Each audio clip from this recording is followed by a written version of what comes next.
At? Once this starts, I'll have a link. Now, Oh, okay. please do not curse on my channel.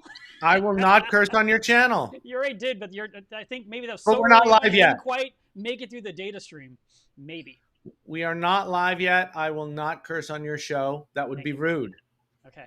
So we will have some people trickling in, and let me find the YouTube link. What's the easy way? I got all these devices. Let me open another browser. That's easy. One second, everyone. We just want to give Rich the link. The link. Mute and share. What if my eyes was like this all the time? Copy. And find your little messenger window. Let me close this because it's distracting me and I don't like it. I should have gone to the restroom. There's your link. Oh, I already did that. I beat you. Yeah, I should have done that. But well, if you need to break away while I do the big introduction, I can drag. Oh, a thumbs down already. That was mean. Oh my yeah, God. there's some people that hate me apparently. Man, that was just like, oh, starting a live stream, thumbs down. This topic's never going to be good. Wow. Mean. Wow. All right, guys. So, welcome to today's live stream. I am interviewing Richard Ross. It's really more of a conversation. You guys get to eavesdrop on it. It's not going to be a back and forth with you guys. I literally want to have a serious conversation about the future of the hobby, about specific things that were discussed at Macna. We're going to delve into that. So Richard Ross has been with the Steinhardt Aquarium for a long time, but at this point he is an independent researcher. He is involved in coral spawning. He likes cephalopods a lot, more than most of us, and he's trying to fall in love with the hobby again. So I thought, hey, that's kind of a cool intro. I like it. He's also known for a show called Reef Beef, which if you haven't checked it out, they're on YouTube. And you just type in Reef Beef YouTube in Google, and boom, you'll find it. It's that easy. And I was on his show for episode 30. That was his best episode yet, as far as I know. So we had candy corn, and all the good things, and we talked about life, but and the lack of it in my reef tank.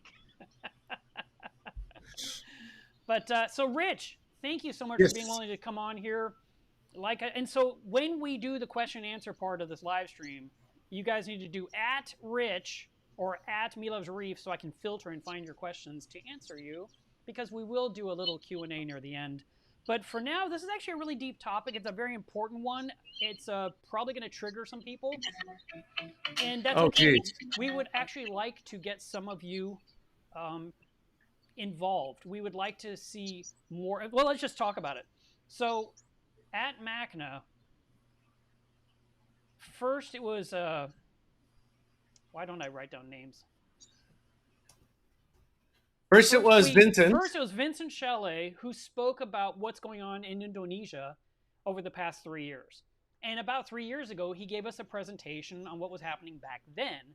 And he was talking about the aquarium trade in general, how are things being imported, how things are not being tracked, how there's just not enough data keeping to verify anything.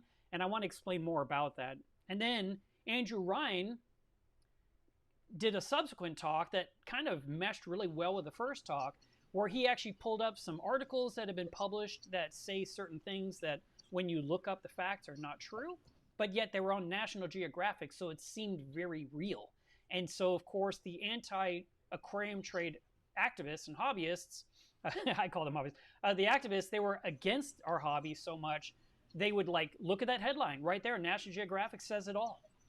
And this kind of negative publicity continues to happen. And the whole reason we're having this conversation is because I believe us hobbyists, me, Rich, all of you, are actually basically just buying a coral or buying a fish and cleaning our glass, changing our water, and not really thinking about anything happening throughout the world. And thinking about that tomorrow you might not be able to buy any more inverts, or corals will become outlawed, which that's not right on the cusp of happening, but there has been a progression over the years to force more and more things to stop happening, to the point where one of the things Rich said is like, someone needs to step up and do something. They need to fix this. And I kept thinking, hey, Rich, who's they? I think it might be us. And So that's kind of what we're going to get into, because it isn't really just us, and there has to be some massive people behind this too, but it starts with one person. So what I did was I took a bunch of notes during the presentation, and I created a list. So basically, my topic for today is leaning, and I might be wrong, Rich, so you have to tell me if I'm going the wrong direction right off the bat. But Okay. I think we need to track the import data to answer accusations. That's kind of my topic. Is that a good way to start this, or would you? I mean, am I being too vague right now? We have to track import data. To answer the accusations, that we're just Well, taking I everything out of the think oceans. I think it's a different mindset than that. Okay. I think we have to track import data because we have to track import data. If it's to track import data to counter a mindset, then we're on the defensive. Okay. And I think we need to be proactive on all of this stuff, all the trade stuff. If we're always defending ourselves, we're going to lose eventually, because we're not going to be able to. We have no foundation upon which to defend ourselves. Yeah. Except reef tanks are nice and we educate people. I mean, that's kind of like the status quo of response to this kind of thing. Yeah. And we need, I think we need more than that. So yes, we do need tracking as one big part of that, and will give us a bunch of data that we need, because right now we really don't have any data. I mean, I was really surprised to hear, but I mean, it's obvious, but time passes so quickly. Andy Ryan talked about how his data is 10 years old now. Yes. It's like, oh man, it's 10 years old now. That's all we've got. And it's only a snapshot that may or may not be informative to what's going on right now. And we don't know. Okay, So let's try this. Boil it down. Yeah. What is the basic problem? What is the first thing we're trying to address? What is the one thing you'd want to fix, Rich? The one thing I would want to fix is I would want the hobby to be able to go, this is why we're good, and this is why we're not bad, and this is what we need to fix right now. Okay, I like that. That's what I So on my list, the very next thing after that question, and what you said is perfect, and I'm kind of picturing in my brain a website that is literally like the website that we point everyone to, sort of like we've always done with Macna or PJack or whatever. But we need basically, there was a website, I think it was called aquariumtradedata.org, that maybe it was that one, or maybe it was provisionreef.org.au. One of those two had a website with a mission statement. It had a list of goals. It had a list of things they were working on. I mean, it's just like what you described. And I felt like if we had some kind of a pretext to even start with, to shoot for. So just kind of keep the website idea in the back of your brain. All right, so what matters the most right now is, from what you were just saying, what would be the absolute most important thing to do, and what can we ignore right now? What matters the most right now is we have no data. Yeah. We have nothing. We don't know anything. Yeah. And not knowing anything is a terrible place to be. They say, 99% of fishes die when they come into aquariums, and we go, that's not right. And they go, what do you mean? And we go, well, it doesn't make sense because of this, this, and this, but we have no proof. We have no evidence. Yeah. There's a difference between proof and evidence, I think, but we don't need to get into that. Okay. We have Andy's stuff, but that's only a subsection of the industry and the trade. So we have no position. And we have PJack. We used to have the Mac, which fell apart and was killed for all kinds of reasons, real or imagined, some of both. And you were talking about a website. I think we need more than that. I think at this point we need a centralized body. I mean, I'm skipping steps. We can start with websites, but we need a group that is doing this. And in my opinion, it's not the hobbyists, it's the trade and the industry that needs to be doing it because they have skin in the game. Hobbyists, for the most part, I did an article where I did ballparks about this, and it was something like, 20% of the hobby is even on the forums. So, people tend to think that the forums is where everybody goes, and it just kind of isn't. Yeah. And so most hobbyists, if this hobby were to be shut down right now, most hobbyists would move on to another hobby because it's a hobby. Yeah. It's only the nutty ones that go, we want it forever, and do crazy things. Yeah. The bulk hobbyists are just in it because it's a fun way to spend time and learn some stuff. Mm-hmm. So I think the hobbyists, and what's happened is whenever these issues come up, the dark hobby comes up, or Hawaii comes up, the people say, well, hobbyists need to act. And there's really not much we can do, in the same way. And I know you're looking at solutions, but we'll just set the groundwork a little bit. I don't want to be negative either. It's boring. We've been doing it for 20, 30 years. There, it's in the same way as we can't find out where our animals are coming from as a hobbyist, we also cannot influence where our animals are coming from. So we can't go either direction. So having it be, Joe hobbyist or Susan hobbyist, who's supposed, where's that person supposed to go to do something? So I think, and what we came about in the discussion with Andy in the Q&A, it was the Q&A we were talking about it at Macna last week, was that perhaps hobbyists can't push the trade in the industry. Maybe that's a good direction to go, and contact anybody you buy equipment from or anybody you buy fish from and say, we want you guys to get it together so this hobby has got a leg to stand on when stuff comes at us. And I think the fear has been that if we get the data, we'll find out things we don't like. If we get a bunch of data that shows that there's a ton of cyanide fishing going on, well, that's not really helpful. But the reality we're going to jump around a little bit because you've touched on about 9 things on my list. Yeah. The reality is, if there is cyanide fishing going on, it is really bad and we need to stop it. Right. And we can't just look over there and go, well, we don't really know, and then say, yeah, we're trying to clean up the industry. Without data, without the information, it doesn't really work. Okay, so let's delve into what happened in Hawaii just really quickly, just to kind of bring the viewers up to speed. The fact is that Hawaii has had an excellent track record of sustainably collecting fish for the aquarium trade, with tons of data proving that there is not less yellow tangs now than ever before, which is what the activists were trying to imply.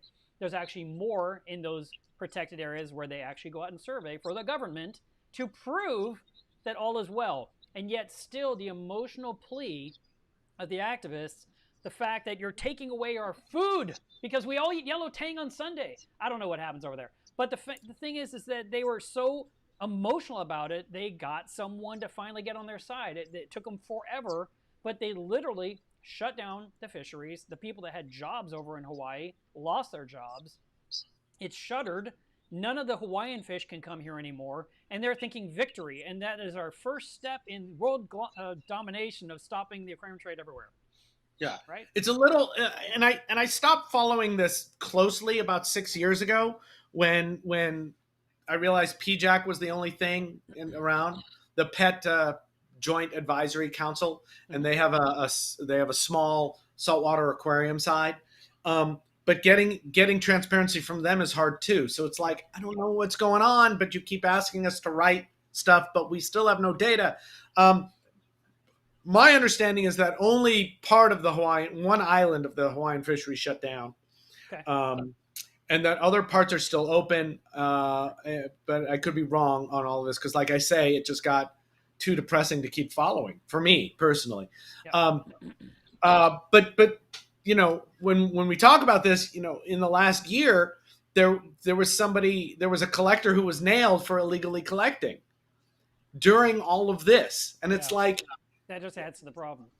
You can't do that. Right. It can't, wild animal collection of all kinds has often been like the Wild West, where, whatever you can get away with goes, and no one cares on the other side because there's no information. And in fact, the argument can be made that it was kept in the dark on purpose because everybody thinks the way they're circumventing the rules is the right way to circumvent the rules. Mm-hmm. When the reality is that you're just circumventing the rules, and nobody can circumvent the rules. Even if the rules suck, we need to change the rules.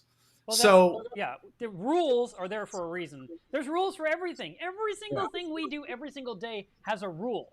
And yeah, there's a lot of rule breakers out there. Sometimes it doesn't affect anyone. Sometimes it Yeah. affects everyone, including this entire hobby.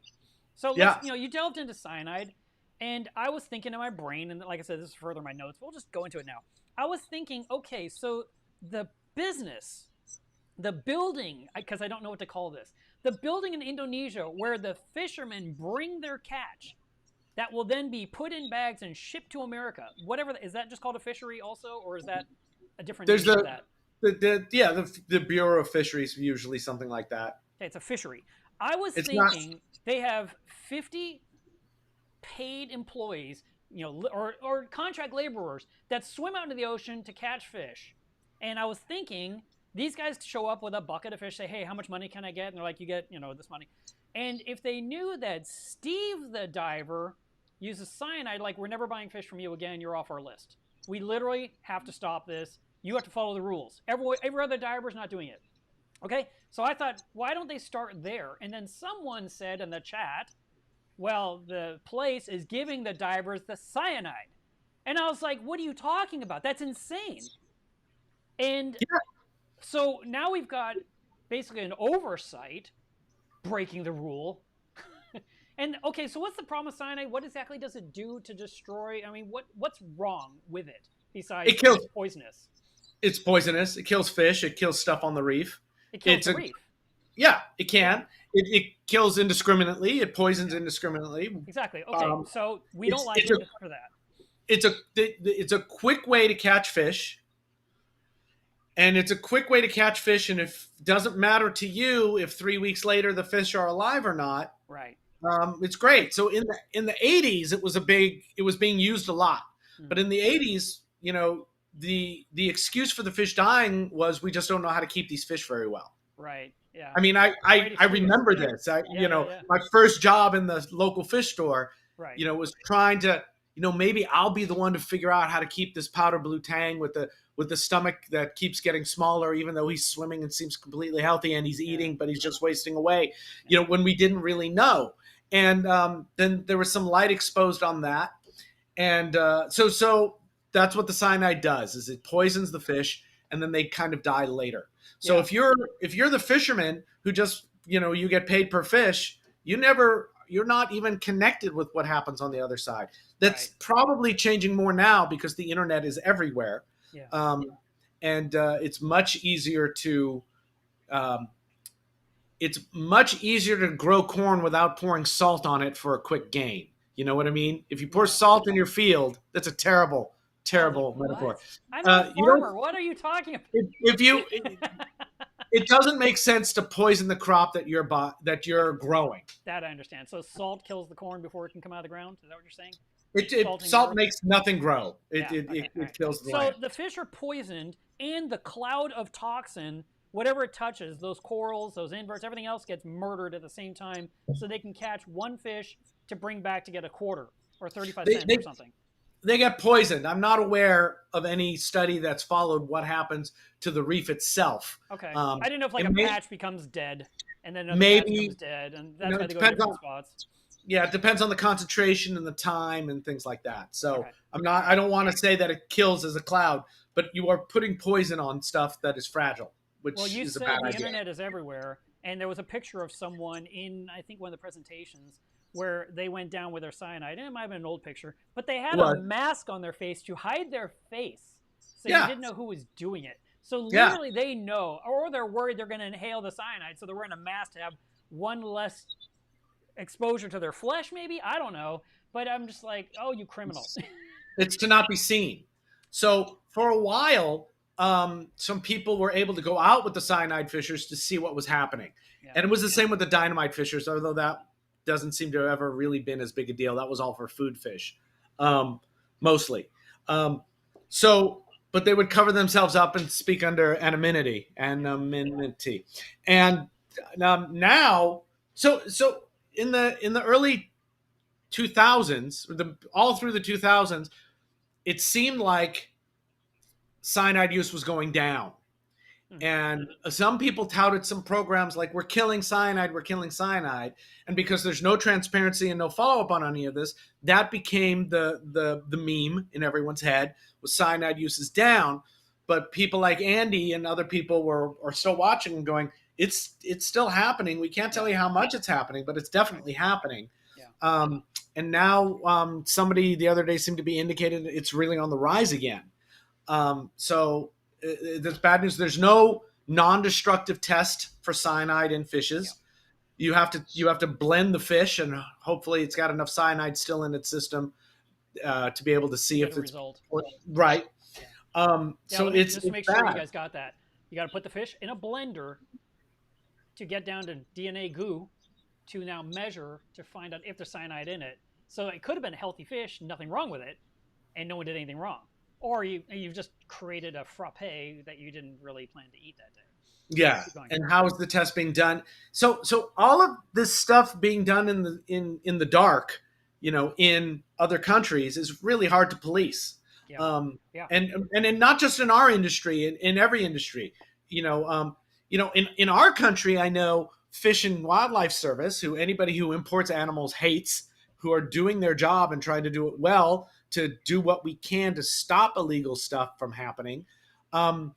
They're underworked and underpaid and doing their best. And what tends to happen is once one Fish and Wildlife city kind of understands what they're doing and is being good at stopping illegal stuff, like San Francisco got really good at it, they started shipping to another city.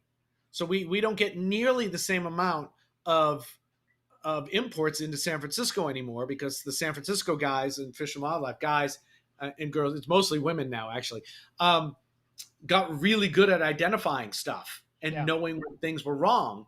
But instead of not doing something wrong anymore, they go somewhere else where people aren't as informed. Where they don't know. Yeah. Yeah. So I don't know how I don't know how bad it is because we have no data. But that's where all of this used to live, and that's why the middlemen in some South Pacific countries are giving people cyanide to go get fish, because then they get more product faster to ship out sooner. Okay. So it doesn't matter to them that the product is healthy or not. They want to turn it over as fast as they can because it's a volume business. And now you're talking about animals as a volume business. I know. Is bad. It seems like a bad idea to me in general. It really is. What is MAC certification? I know it existed, but it's gone. What MAC certification was the Marine Aquarium Council, was a centralized organization that would inspect, that had a set of rules and standards that would go to exporters or collectors and watch what they were doing and tell them how they would be better. And if they did these things, they would be MAC certified. They also went to importers, and they also went to fish stores, and they would certify those fish stores. Now, one of the problems in that was that MAC certified animals became more expensive than non-MAC certified animals because you've got to pay people to do work. Yeah. As it turns out. Yeah. So that's what happened. And then there was some management issues. Like I said before, there were some real management issues, and there was there was a lot of outside rejection of MAC because people didn't want to be told what to do. My freedoms. And everyone thinks that they're doing it right. And then there are some truly nefarious players. I don't know how many of them there are, but they are there, who are trying to game the system to make a buck. Yeah. And I have no idea how many of them there are, but they're there. They have to be there because they're in every industry. Yeah. And they would actively argue against a thing like MAC. So there was a big push around 2008 to about 2015 to restart the MAC. And MAC actually started and just could get no traction. Nobody would fund it. Everyone, no, forget it. We know what we're doing. We're all fine. We don't need to do anything. And, the same a little bit in Hawaii. We don't need anybody coming in here telling us what to do. And the thing I've been saying over and over again for at least 10 years is, if we don't regulate ourselves, somebody else is going to regulate us, and we may not be happy with those results. And typically that's when people say government regulation, and a lot of people don't want that. They don't want a new law or a new oversight in that regard, even though that's where tax dollars literally should go to. Things like protecting that things aren't being brought in illegally. Okay? So we already know Fish and Wildlife inspects every box coming in. Why do we not have that data as proof? this many 100,000 fish came in, we can prove it. Or only 1,000 fish came in, because we can prove it, because it literally went through customs and they counted it. It's on a spreadsheet or a document, and it's scanned and stamped and sealed and approved. And Because number one, I'm trying to make sure I've got Andy's research right. Before, stuff is not kept on a spreadsheet, right? yeah, So international stuff, it may be getting easier now, but you know, you would get a fax of what was coming in, and then you would copy that fax and send it to Fish and Wildlife, yeah, and Fish and Wildlife would check that at the airport, at the port of entry. They yeah, would check that manifest next to what was coming in. Maybe right, they'd open a few boxes, and then away you go. So what Andy did was try to get as many of those manifests as they could, mm-hmm, and figure out how do we make that into searchable and useful data instead yeah, of stacks of papers. right, Um, you know, it's kind of literally like the beginning of the movie Dodgeball, where they open the closet and all of his receipts fall out because they're just yes, stuffed in there, and there's just no data there. yeah, Andy and his group have written some software to make that easier.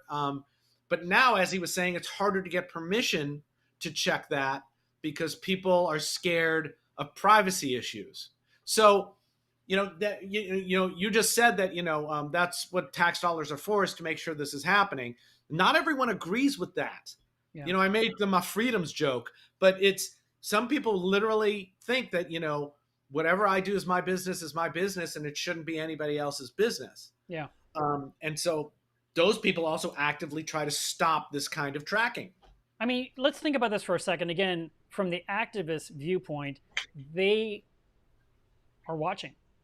They're seeing our videos, they're seeing our saltwater groups, they're in there, they're watching, they're seeing post after post of why is my fish sick, why is my fish dying, oh, I lost all these fish. And they're like, look, the hobbyists can't do it. They suck. It's like, this is a terrible plan, and these people quit, and it's just wasting life, and they'd be better off in the ocean. However, they don't talk about things like the peppermint angelfish is a beautiful angel we didn't know existed until someone swam down 350 feet, or whatever that number is. It's some crazy deep number. I think it's in meters. And they go way deep, and we wouldn't even know it existed. And like, leave it in the ocean. Like, leave it in the ocean and don't know it exists, versus bring it to light and let us see it. I mean, okay, we don't have dinosaurs. We know they did exist, and it's kind of sad and kind of good because we don't die. But at the same time, it's like, we have beautiful things in the ocean. And I remember I was reading a excerpt from from the cartoonist that did Sherman's Lagoon. Did you ever read that comic? Never in my life. Oh my God, it's so good. Oh, I'm sorry. So, yes. It's a I strip love in that the newspaper. Sherman's Lagoon. There's a shark and his friends. I guess you don't. All right, fine, whatever. If you were older, you'd know it anyway. if I could read. So the cartoonist was giving presentations, and one of his presentations, he showed a picture of some sand and then the blue water going into the ocean and the palm tree, and he said, most people, that is the ocean, the sand and a little water. They don't even put their face in to look down. They don't even think of it. And yet there's so much in there, and we keep, these guys go down with these submersibles, and they go with the submarines, and they find these creatures like, oh my God, that's crazy, that's scary, that's dark, it's wow, I can't believe this thing exists. It's like, we still don't even know what's all in there yet, and we're so fascinated by it, right? And we make scary movies about it. But that doesn't necessarily have anything to do with the hobby.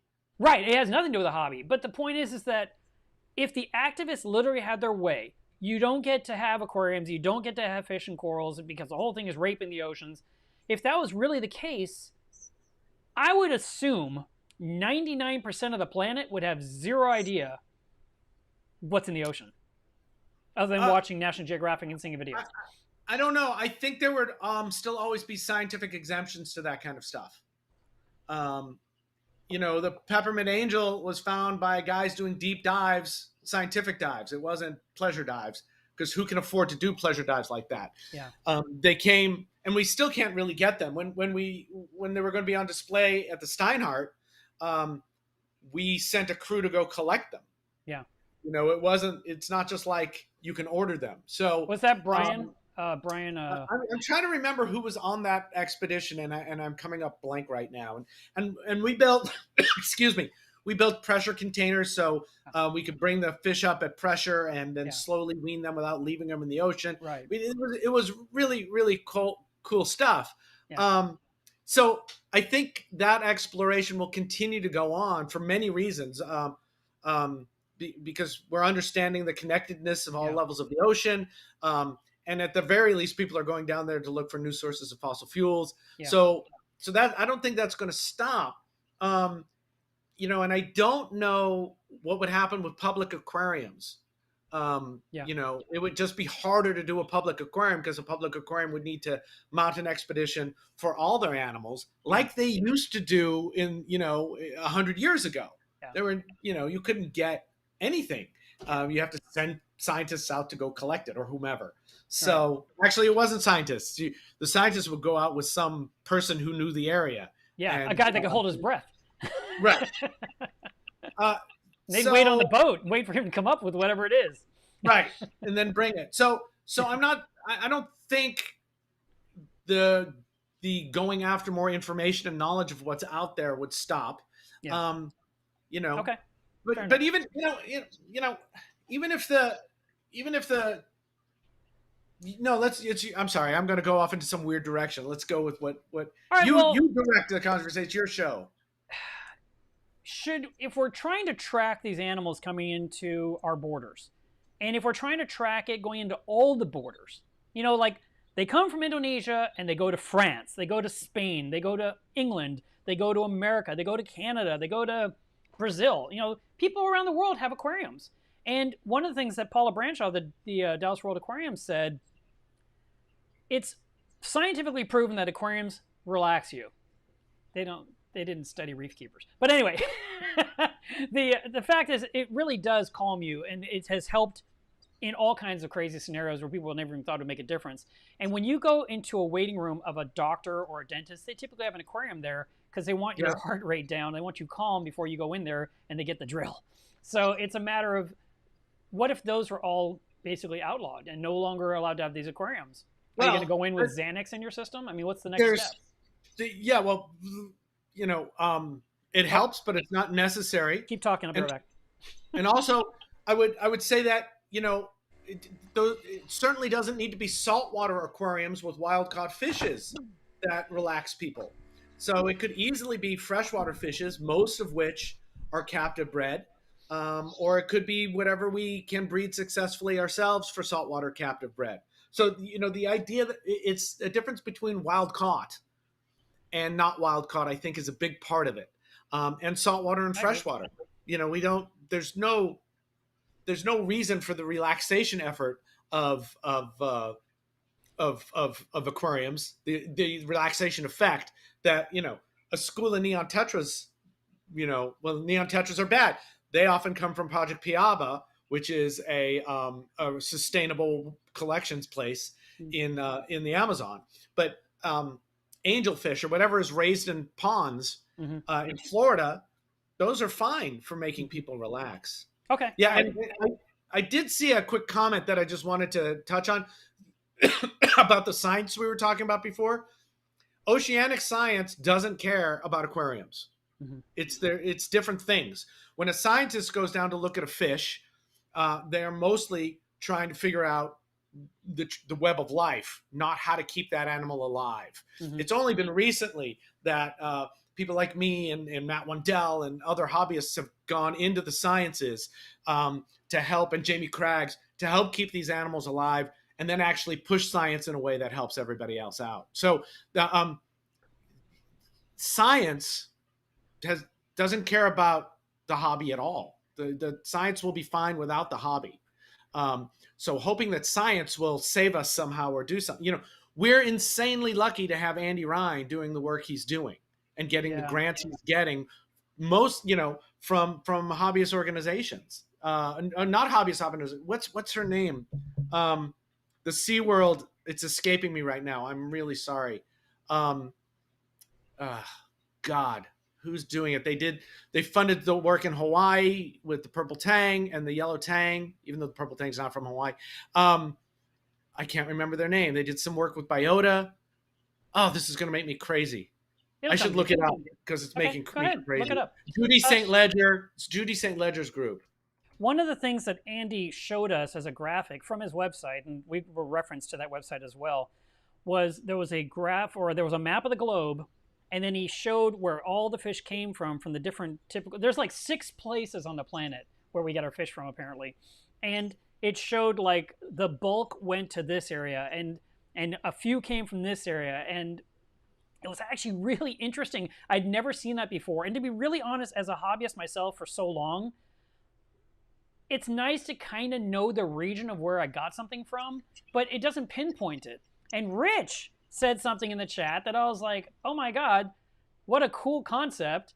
You had thrown out the idea of pre-ordering and saying, I would like such and such from Tahiti.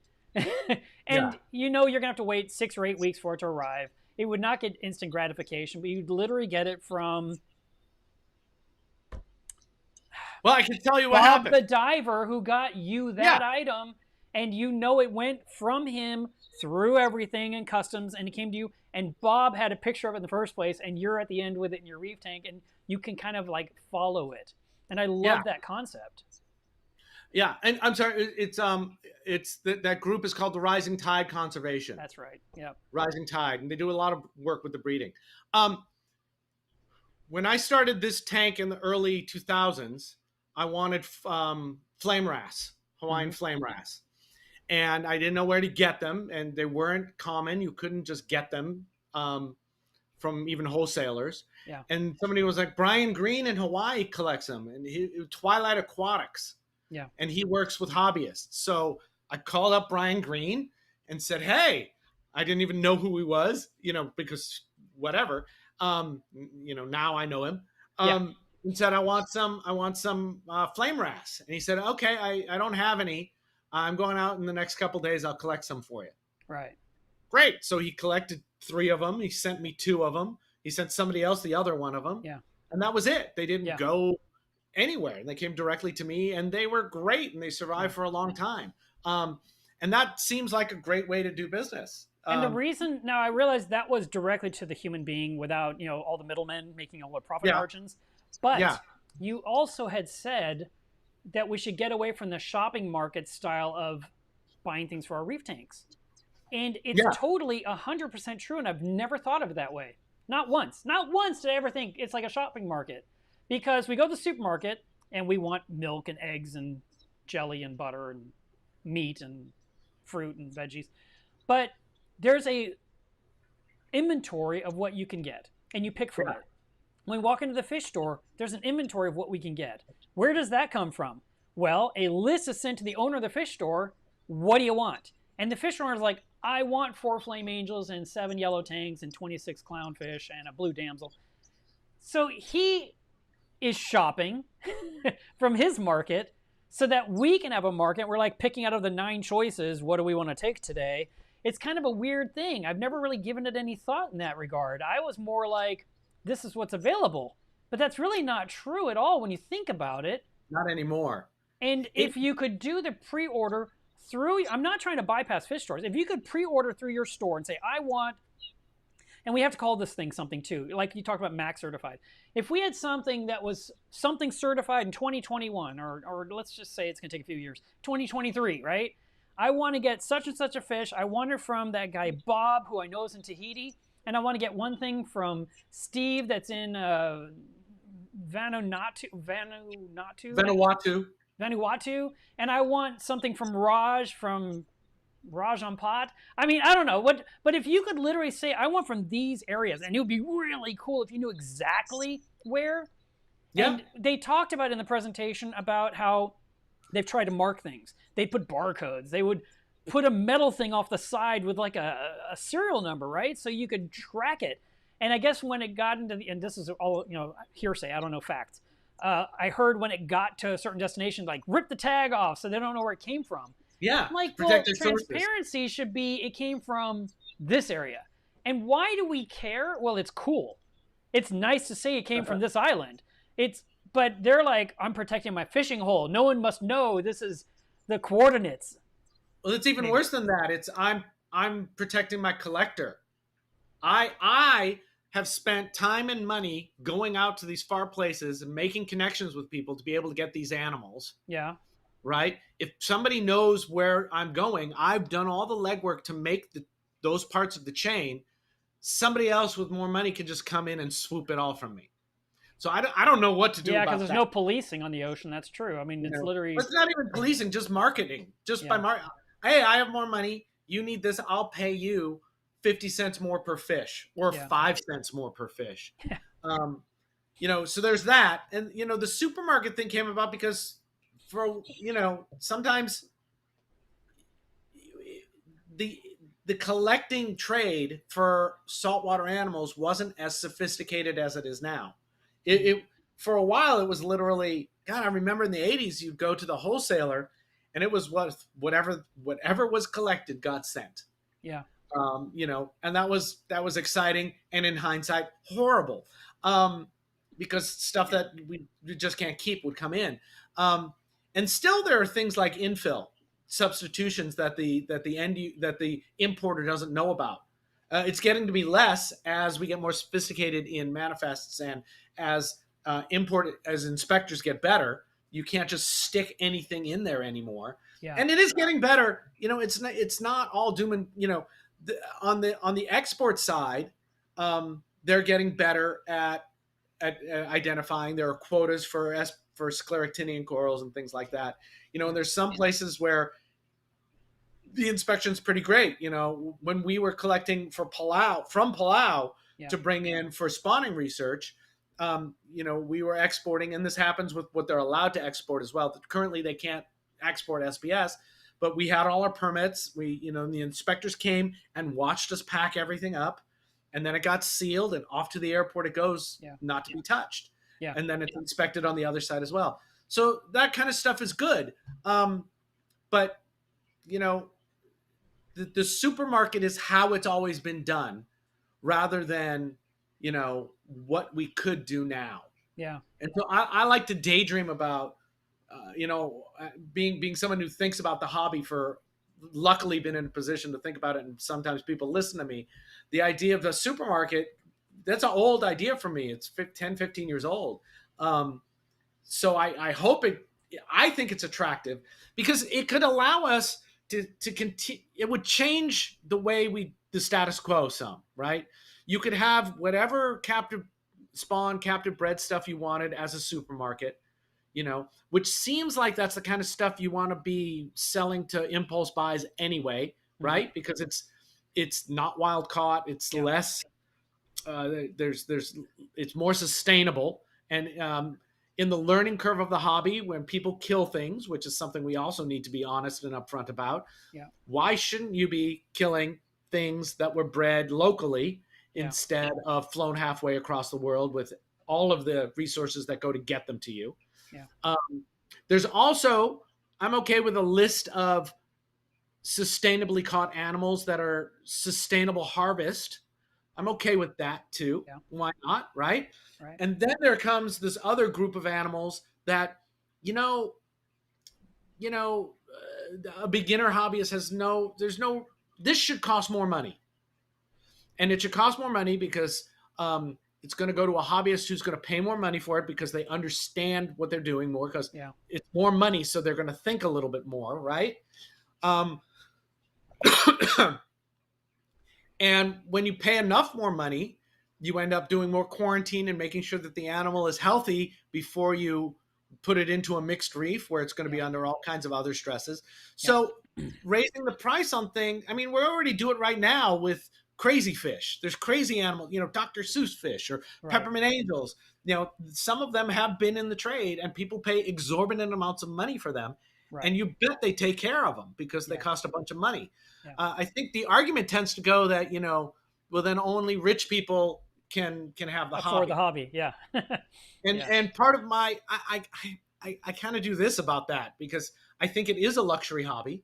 mhm, If you want the cheap version of this hobby, go to freshwater. That's easier to breed captive breed stuff. It's less expensive. It's less time consuming. It's less everything than saltwater. The Yeah. idea that we need more saltwater. Well, wait, it's more something. It's more boring. I'm kidding. Uh, I told you I wouldn't argue. I apologize. No, that's right. That's a good one. Tell that to Randy Donowitz, who has gone to. He's moved back to. He's gone guppies. to the dark side. He loves guppies. Is one of the things. Sanjay has got a nice freshwater tank now. Stop! You're killing me. They're not boring. They're beautiful. There's just a level of complication that you don't have that we have with saltwater. Yeah. So, I think this is a luxury hobby, no matter how you cut it, even if you find ways to make it more affordable. And I think, when the rubber meets the road, some hobbies are expensive. If I want to fly RC planes, I have to pay for the RC planes. And I also have to get certification if I want to do some of that stuff. It's, so, I would love to have a Lamborghini. Yeah. But I got to pay for it if I want to have it, because that's what it costs. Yeah. And artificially bringing the prices down through economy of scale and volume for living animals that are difficult to keep has always struck me as odd. Yeah. But when you say things like that, it curtails the growth of the hobby. Mm-hmm. And most of our economy is a growth-based economy. And people get upset when you talk about that and I understand that. Well, there's a lot of things that you can get cheaply, or you can trade frags with another person for free. I mean, and you can keep simple. One of the things Vincent said in his talk was he wished, I guess the U.S., I don't know which company or which country he meant. He said, I wish they would quit asking for tenuous. Everyone wants tenuous. The Aquaport tenuous, which is basically Walt Disney and that type of coral. And I have one right here.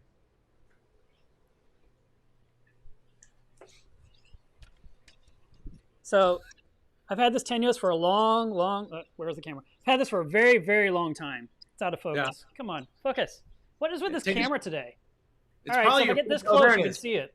Anyway, looks like that beautiful coral, I probably had it in 2008. And the next day, it turned bone white. Poof! The whole thing was gone. I got the picture, and it was gone. It was like, I still have you forever. Tenuous suck at life. I got a piece of it over there someone gave me, because people are always talking about, can't, at the levels of nitrate and phosphate in my tank, do corals color up. So sometimes I reach into the named coral idea and ask for a piece or buy a piece. But generally, I don't care. When I'm looking for corals, I'm looking for corals that are attractive to me. I could care less if it has a name or not. Yeah. But okay, so I've got to feed his point was just that, go ahead, feed your fish. His point was just that people keep bringing in very specific corals instead of getting a wide diversity. And he was actually concerned in his talk that this has become an equipment-based hobby, and the hobby is all about equipment rather than about the animals. And I do feel like that is to some degree true. We all want this really cool gear, and we all aspire to buy such and such because of maybe the features it has or the automation it includes or whatever. But in the end, it is supposed to be life support for the livestock. And when people say, hey, I want to buy such and such a gizmo, I'm like, why? What is your number? And, what is the problem? And well, it's 0. I'm like, then why, for example, there was a guy years ago. He said, I want to buy this nitrate reactor, Mark. I was like, oh, okay. And he's from Germany. Oh, my God, the write-ups. It's incredible. I was like, what are your nitrates? He says they're 0. I was like, then why do you need it? And he just kind of stopped, and he was quiet for 10 seconds. We were on the phone, right? And he says, you just saved me $500. Yeah. And I just started laughing. I was like, you're wanting this piece of gear because it's cool, but you don't have a need for it? And so, obviously, there are things we do want. And we choose to buy things that are high-end. We choose things that cost more, so to last longer, hopefully. Like my AC unit that breaks on a dime. Okay, so I would like to see us find a way to track all the inventory coming in to all the countries. And I think Andrew is doing something like that, or he did it back in the day, right? Like you said, 10 years ago, his data was valid. Now it's so outdated. We need fresh. Who do we need to put with Andrew and his group to make this start happening again? What is stopping this from happening? Is it the lack of money? Yeah, of course. But there's also, and there are people who put up walls, if all of the importing and exporting people had on file permission for Andy's group to search their records, then Andy could search their records. Right now, Fish and Game has to. He seemed to be saying that they had to individually get permission for each and every search. Which that's tedious. Who's got who's got the staffing to do that? Yeah. So if it were up to me, oh God, and I desperately want to talk about your gear comment, but we don't have to. If it were up to me, I think we would need a trade organization.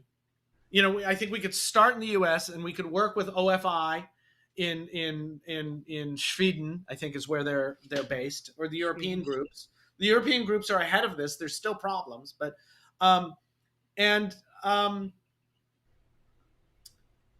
we just need a group to get together to get everyone on the same page. I mean, at Macna's, year after year after year, there would be the trade meeting. Did you ever go to that? No. And I'm a hobbyist. I don't care what's happening in the world. That's the problem. Right? That's the problem. Okay, keep going. You go to the trade meeting, and it's just this, who's going to do it? Who's going to do it? A lot of stores and a lot of businesses, they're running at margin. People complain about how expensive gear is. This is a tiny industry. Yeah. I mean, overall, it seems to make a bunch of money, but each individual company, they're even the ones that are doing well are not. They don't have billions of extra dollars laying around. This is not Apple. Well, you said something earlier about skin in the game, and what you mean is money, how it will affect their bottom line. So, for example, I don't know who owns Fritz. Fritz is a salt, but I know they're a bigger company, and I know they make other salt too with a different label. Okay, it's just whatever that company is, XYZ. If suddenly, because of activism, no more livestock was coming in, right? And the company that owns Fritz, because I don't know what to call them, the company that owns Fritz, in their board meeting, discovers that people aren't going to have aquariums anymore, and 13% of their entire annual budget is selling salt. And now no one's buying the salt. They're going to suddenly care about how to keep selling salt, right? Or they're going to pivot to their wide range of products that they sell and put more into whatever is selling better than salt. Well, my thought was to get them on board by telling them you're going to lose part of your income. Because like you said, skin in the game, they have to care. Well, that's one way to do it. But I mean, that would help. But you got to get them all together as a group. Yes. Well, you got to start with one person. We got to do something. So I would look at, and this is why I'm happy to pay money for products. And I think a lot of our products that we get aren't actually expensive, although they feel expensive. Yeah. Or the money seems expensive. And I understand everyone has a different level of what expensive means to them and things like that. I totally get it. I'm happy to pay because I know what goes into bringing product to market for this industry. It's not easy. Yeah. And so they need to recoup that somehow. It can't, the saltwater hobby is not big enough for economy of scale. Yeah, I can't believe that salt is, I can still find Instant Ocean for $50 a bucket, right? Or less. Yeah. That's what it was 20 years ago. Yeah. That seems insane to me. Not even talking about animals prices. Right. There's, so the fact that salt has stayed inexpensive is pretty amazing and cool. That says that the hobby is doing, that the market is going well, or that they made the right investment in the way they make salt. So it's inexpensive. All right, let's pivot. Because we're going to have to tackle some big corporations. Somehow, someone has to come in because, like you were saying before, So no one wants to do anything for free. And while I want this board, this trustees group, I want them to be altruistic. I want them to care about the future and care about the ocean and care about data and actually create a defensible, like you said, we don't want to be being defensive, but we need to be able to, like you said, say, here's what we're doing. And here is literal proof that we could show anyone of what's literally happening instead of being accused of killing 50 yellow tangs on the shore of the beach. That one picture's been shared for a decade. Yeah, and that was a stupid thing to have let happen. Yeah. Yeah. Right? So I would. Somebody Okay. So let that happen. should we So track captive bred fish? yes, we should track everything. I mean, that's an easy answer. Yes. We should Okay. track everything. All There's right. no there's no reason to not to track everything we can Right. track. Because it'd be nice to know 70% of all fish sold or purchased are captive bred, and we're only taking 30% from the ocean, for example. Yeah, which Or is whatever. not the case. It's probably 10 or 15% captive bred fish, compared to about 85%. Again, that's the zeitgeist becomes these unrealities. Cyanide fishing is a thing of the past. Everything is captive bred now. It's just we don't have the data to support it, and it's probably not it. The other problem with this group that you want to make is that the people in that group are going to take a buttload of grief. And I just want to point out that I said buttload instead of the other word because we're on your show, not my show. And if buttload is too much, let me know and I can even adjust my monitor more. Can you go softer? Because there's children watching. They care about the future of the ocean. A lot of grief. Yeah, that's funny. I wrote one blog piece about what was going on in Hawaii. Mm-hmm. And with Snorkel Bob and that, when that was much more active. This was in 2010 when I had started working at the academy, and people wrote to my boss to get me fired. So putting your neck out at all can get you in trouble. Yep. Can get you in real trouble. I know authors who are no longer writing for the hobby, at least in part because of the grief that they get. So now you put people, why should anybody literally, why would anybody, and there are people who would do it, but why would anybody put their neck on the line like that? Yeah. To fight a fight that's going to be uphill all the time. So because maybe some grassroots stuff to prime it. Okay, so we're kind of leading into some ideas I had, and I'd love more ideas, and I'd love your ideas. But let's see. So one of the things that I feel is a problem that is very hard to surmount is the emotional argument. And the activists very much lean on emotional causes to make you care. And it reminds me of politics. I remember, I don't know, 2 elections ago maybe, I think there was a guy called Joe the Plumber. And they kept talking about Joe the Plumber. And they had some guy in the audience who just looked like a regular blue-collar worker. Joe just wants to go home and be under a roof and have food for his kids. And if we don't do this, Joe can't do that. And they kept saying Joe the Plumber, Joe the Plumber, Joe. It was on all the headlines. Everywhere you looked, it was about Joe. And I was like, we need like Rich the aquarist. Poor Rich, just what? I don't know. I feel like we need an emotional attachment to why tanks help autistic children or something, where it's literally made their lives better. Just like one example, so somebody can say, oh, well, okay, it helps cure cancer. That's a good reason to have it. Something that's emotionally attached, you can attach to. I think all that's great, but I think without data to support it, it's just an until we can look, until people try that all the time. It's not as good an emotional argument as they're raping the reefs so they can have pretty things in their living room. Right. So first of all, on the emotional side, it doesn't compete. And also, I'm not sure. I think those are great stories. And we can tell the stories about, how hobbyists have helped science and how it educates people. But the reality is those stories are few and far between. Mm-hmm. We already celebrate them. But they're not the mass of the hobby. The mass of the hobby is people with a tank in their house and they kind of enjoy it. Right. Yeah. So I think the better arguments to be made, and I just want to say, we're talking off the cuff here. I'm not checking sources. Right. So to take everything we say with a this is all freestyle. A 50 gallon bag of salt, any facts, any numbers we're throwing out, go look them up where you can. Um, Yeah.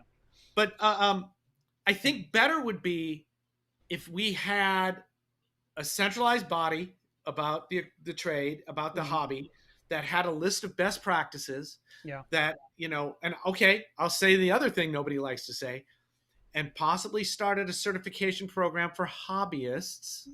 Mm-hmm. To get qualifications to keep a tank. Yeah, and Or that like could be qualifications to scuba dive.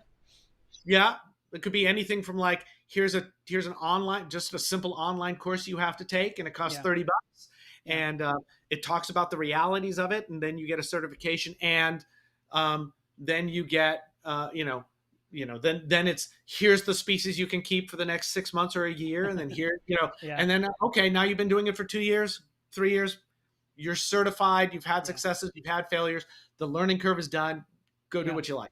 I like that.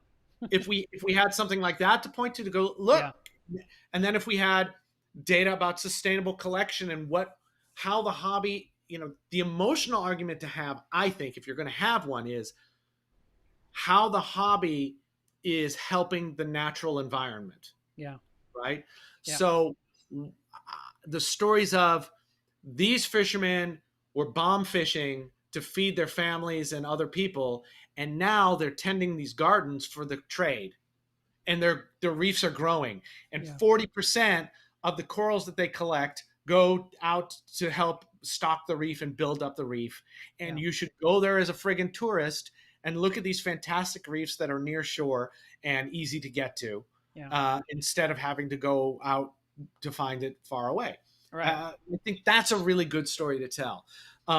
What money does the trade and the hobby, and what resources does the trade and the hobby put into reef restoration, beach cleanup, spawning research? It's I think the answer to that is not as much as we think it is. I think we see a lot of people who work at NGOs and public facilities who are also hobbyists, and the hobby likes to claim them as hobbyists, but the spawning work I've been doing in the field for the last 7 or 8 years, I wouldn't have been doing it as a hobbyist. Every time we would go out for a spawning trip in the Keys, somebody would say, like, how do I get on that? And it's like, there's no room for you on this. This is a science thing. This is not, there's not room. You're just in the way, and we don't need your hands. We have enough hands of our own staff who would love to come on these trips. You could, we came up with a plan to have, in conjunction with the spawning, to have a tourist group that could watch from the side, and these corals over here we know we're not collecting spawn from, so the tourists could monitor those corals and get the same kind of experience, right? But there's no funding to make that happen. So anyway, you're asking about what kind of stuff could we do? Right? It's how do we promote with data the fact that we're doing things sustainably, and maybe that's also talking about the hardcore stuff. How do you call out the bad players and go, don't buy from them? Right now you do that, you're in a world of grief. Right. That's kind of part of this next part here, because we're talking for like 9 hours today. You knew that, right? No, I'm kidding. My wife is out of town, and there's gonna be no days.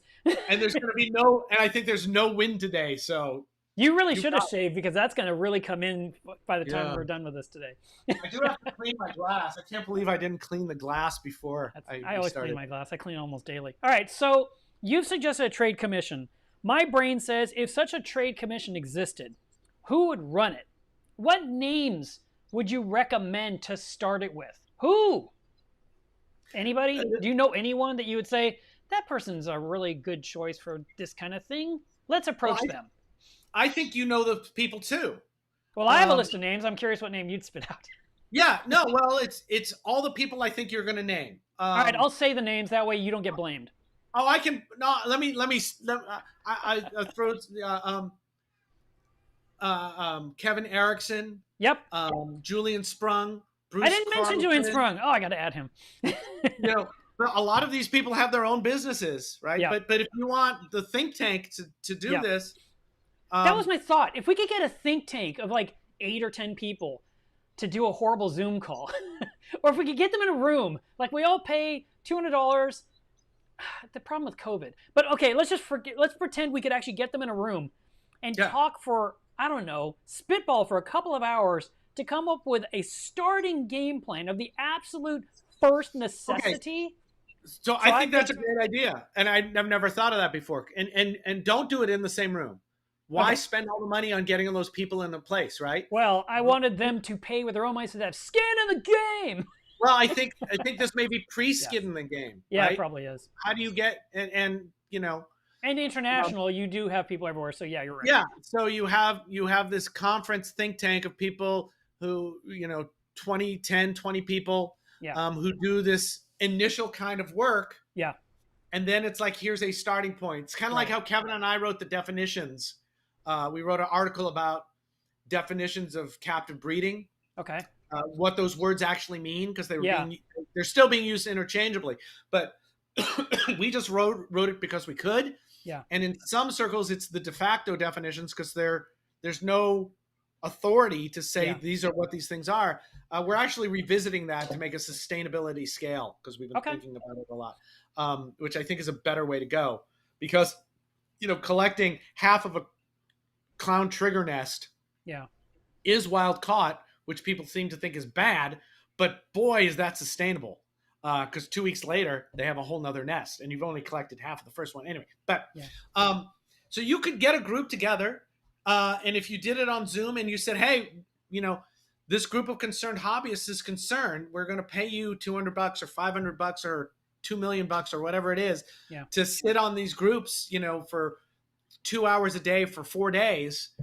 And Yeah. we've hired somebody to capture the whole thing and to make a document out of it. So all you have to do is talk to each Yeah. other, and then we'll circumvent. No, we'll circulate the document among you guys.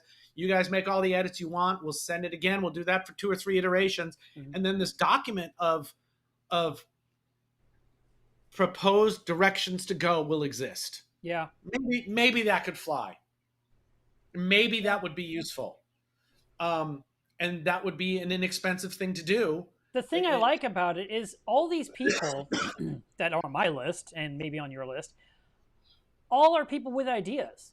And every one of them probably thinks, well, if only such and such would do this, or if only Yeah. we would do that. I'm like, well, the problem is we're all isolated from each other, or we have so much going on in our lives we can't tackle one new thing, kind of a situation.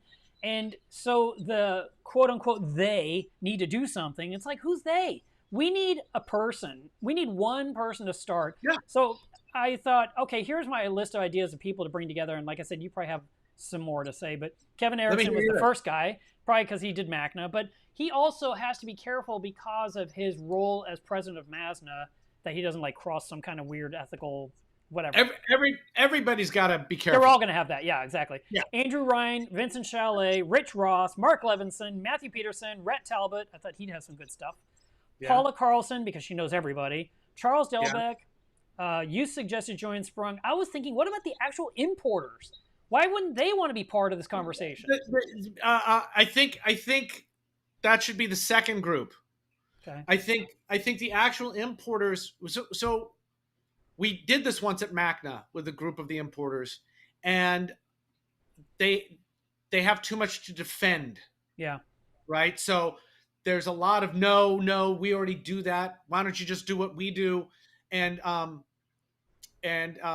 we had it was like 2 hour discussion. I think it was San Diego Macna, and at the end of it, everyone was just kind of frustrated.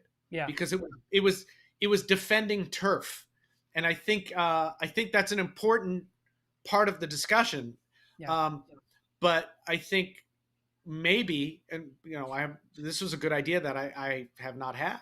Is your idea is that a think tank to prepare a document for other people to digest without just ideas and recommendations right. of how to move forward, and have that exist before people start tearing it apart. Now, one of the important things I feel this group needs, I mentioned altruism. I also feel very importantly that the egos should not come into play either. That Sure. they should not. I mean, they should literally come in saying, "This is a think tank," not "Look, people, I know what I'm saying. Bow to my will." I mean, that kind of stuff it's counterintuitive. So we need to Yeah. somehow find a way to communicate So without making it personal. you hire a facilitator who's good at that. There are professional people whose job it is to facilitate meetings like this, Okay. um, because it's you can't the big thing is everybody can't talk forever, Right. Yeah. It's sort of like in right? Congress. They have like 3 minutes or something, like your time is up. I always see that. Or maybe it's City Hall. I don't know. It's one of those Yeah. things. All right. So Okay. you just you might be able to you may be able to find, so there's an expense. Who's ever Okay. going to So, capture this? Who's ever going to capture this and massage it into a document? That's an expense. yeah, All of these are I not, know.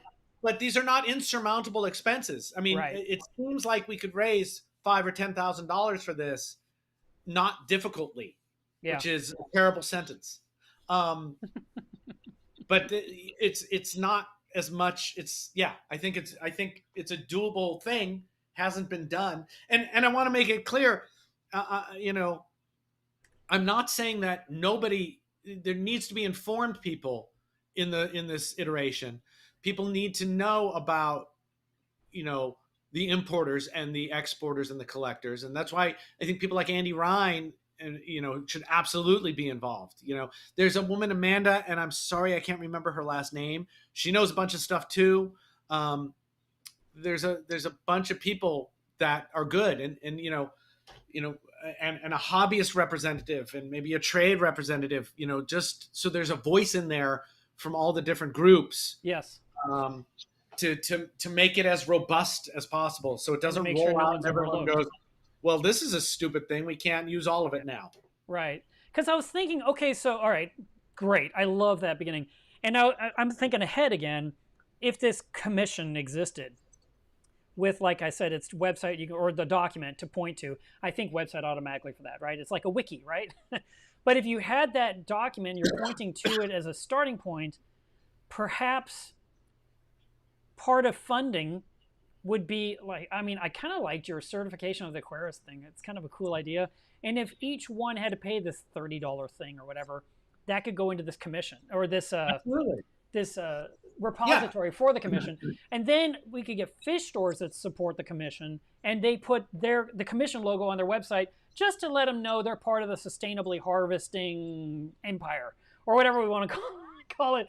But the Yeah. thing is that you do that, and then when we get to these bigger corporations where we want some serious funding because apparently you need to have money to do things, they could then put it on their website like, we're part of that trade commission too, Yeah. and we're trying to lock in our stock market values by doing this because it's important to us too.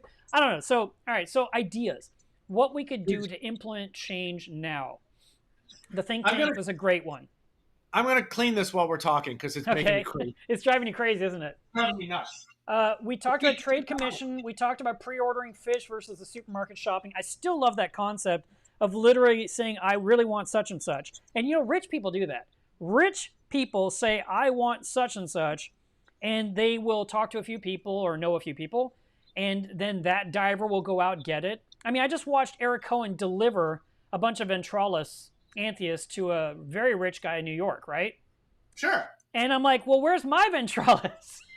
And he says, I can come to you too. I said, see you tomorrow. And of course he didn't show up with my ventralis. I don't know what went wrong there, but I mean, I thought we had an agreement on Facebook.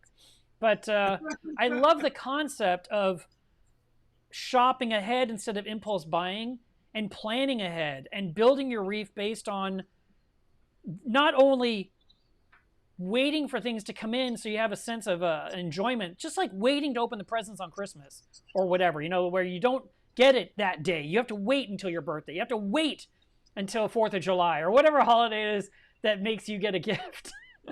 But if you were gifting your tank and you knew you had to wait 6 or 8 weeks, that doesn't mean the fish store can't have any livestock.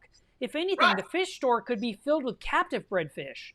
But if you're like, I really want a purple tang from the Indian Ocean, who's on the Trade Commission certified list of divers through what business? Through, you could literally find the hierarchy and say, next time you're out, I'd love it if you'd put me on your wish list. When you're out, if you happen to see this. And he's like, well, it might take me 3 weeks. Like, that's fine. I'm waiting. Yeah. And it goes to the fishery. It goes to, and then Paula mentioned something terrifying. She mentioned what would happen if the airlines refused to carry livestock anymore. Right. That would be it. That would be it. Literally. That's other people regulating us that we won't like. I mean, literally, that would just shut down everything. And people now are complaining about the cost of fish, saying it's so expensive. And the fisher by me at Frank's, he told me how, when they would do cargo for a box of livestock in I don't know, let's call it the old days before COVID. Was that old? Is it that long ago? A box would be like $80 on a plane, maybe 100, and he'd get 4 or 5 boxes. It cost him $400 or $500. Now a box on a plane is $1,500 in cargo alone. Yeah. And not guaranteed to be put on the plane. They may just bump it to the next flight or the next day, and the stuff's just sitting on a tarmac, baking or freezing.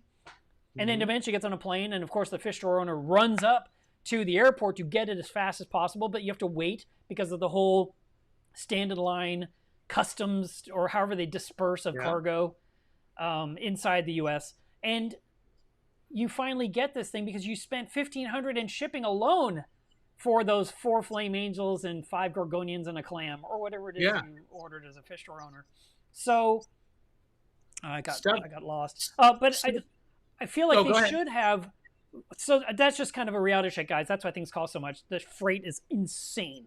And I've seen people from internationally speaking on Facebook saying how they used to send those big cargo boxes on boats and it would cost them, I don't know, a little bit.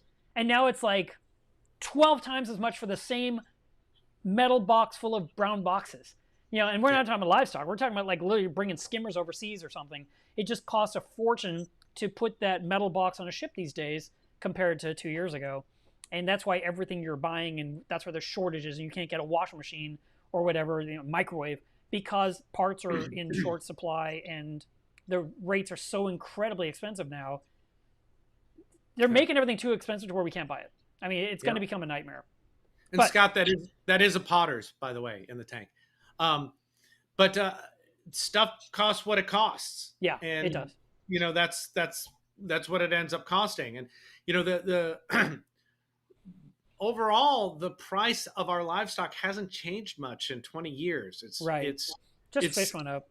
That's about it. It's amazing. There's some animals that have become more expensive. There are some designer frags, named frags that have become more expensive. Yes. But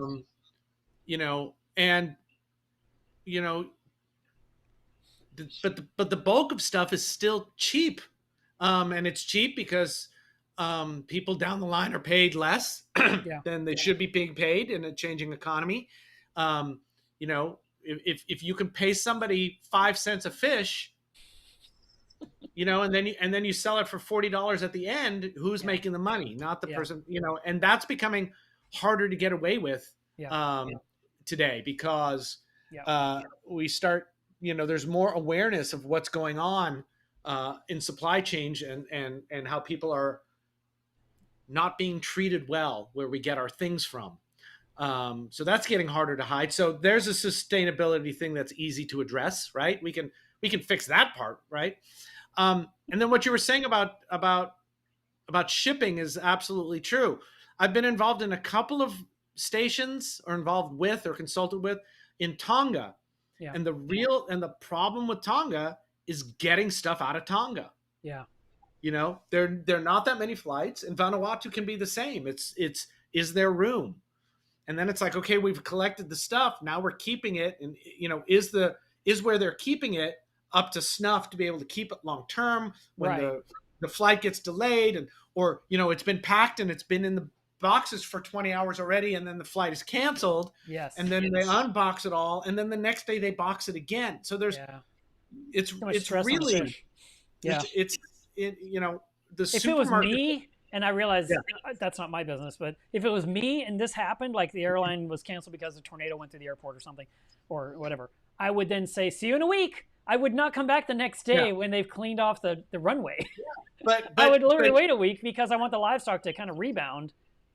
but if you need the money, which Yeah, all of these that's the places problem. do, Yeah, that's the you know, problem. if everyone's working in the red, Yeah, you gotta send product. yeah, And if you don't send the product, they're getting it from somebody else, and then you're out. yeah, Then you're not being bought from. So it's so I've been lucky to go on collecting trips and collect some really, really delicate animals. yeah. Right? We collected Hippocampus bargebanti, pygmy seahorses, Ah, really fragile little yeah, animals, right? yeah. The tiny ones that don't exist in Florida. Correct. Even tinier than that. Different The ones. reason I say this, or I'm just going to cut you off for a second. Okay. I'm in Florida and there's sea fans everywhere, and Oh, and we're right. drift diving, and I'm stopping, and they're like, "What are you doing?" And I'm looking for these tiny seahorses because they live on sea fans. I've seen the pictures, and I'm studying and studying and studying, and I can't find anything. I'm like, "This is ridiculous. Why are these things so hard to find?" And finally, when I'm on the boat or whatever, I mentioned I have not found one of those seahorses. Like, Mark, they don't exist in Florida. Why would you think that? I'm like, Yeah. sea fans? Anyway, keep going. So you collected There these are amazing little baby creatures. there are also no cuttlefish in Florida. I I've never promise looked. you, You're probably right. everything you think is a cuttlefish is a squid. So we collected these, and they were, from collection to tank back at home was, I think, was 36 hours. Okay, that's fast. It's pretty good. That's why they made it. We did the same thing with ghost pipefish. Yeah. 30 hours, Yeah. 36 hours, and in a huge bag of water, Right. in 3 gallons of water. Oh, that's one of the things they said in the Macna talk. I think it was Mauritius. Is that the island they were from, where that couple Mauritius. did their talk? Yeah, yeah. And they were saying how because of the problems with shipping, they were using bigger bags of water so that the fish and the livestock would have a longer travel time possibility, Yeah. which made the boxes heavier, which made the shipping even more expensive. And With then they, fewer animals per box. right, because there was less room because they have so much water taking up all the space. Yeah. Right. And then they were saying how their company was growing, growing, growing. It's doing so good. I think it was like 2017. They were like at their apex. And then 18, it just kind of dropped. And then 19 went lower. And then COVID. And then it was like, and then this year, it was like one shipment for the year. I mean, Yeah. literally, they went from like 40 shipments from Mauritius, or whatever that island's called, to like one for the last 2 years. It's like, wow. Yeah, it's tough, right? Yeah. And so we got these fantastic animals. Each pygmy seahorse cost. I'm trying to see if I remember the actual number. $4,000 or something like that, or each. When you add it all together. Yeah, when you added what it costs to send you out and do everything. You have to send that, right. So, you can do it with these delicate animals, Right. but it costs money. So we're back to that. It's different than, I don't know if people know this. To save money, they try to ship fish in the smallest bag possible with the least amount of water possible. Yeah. So you get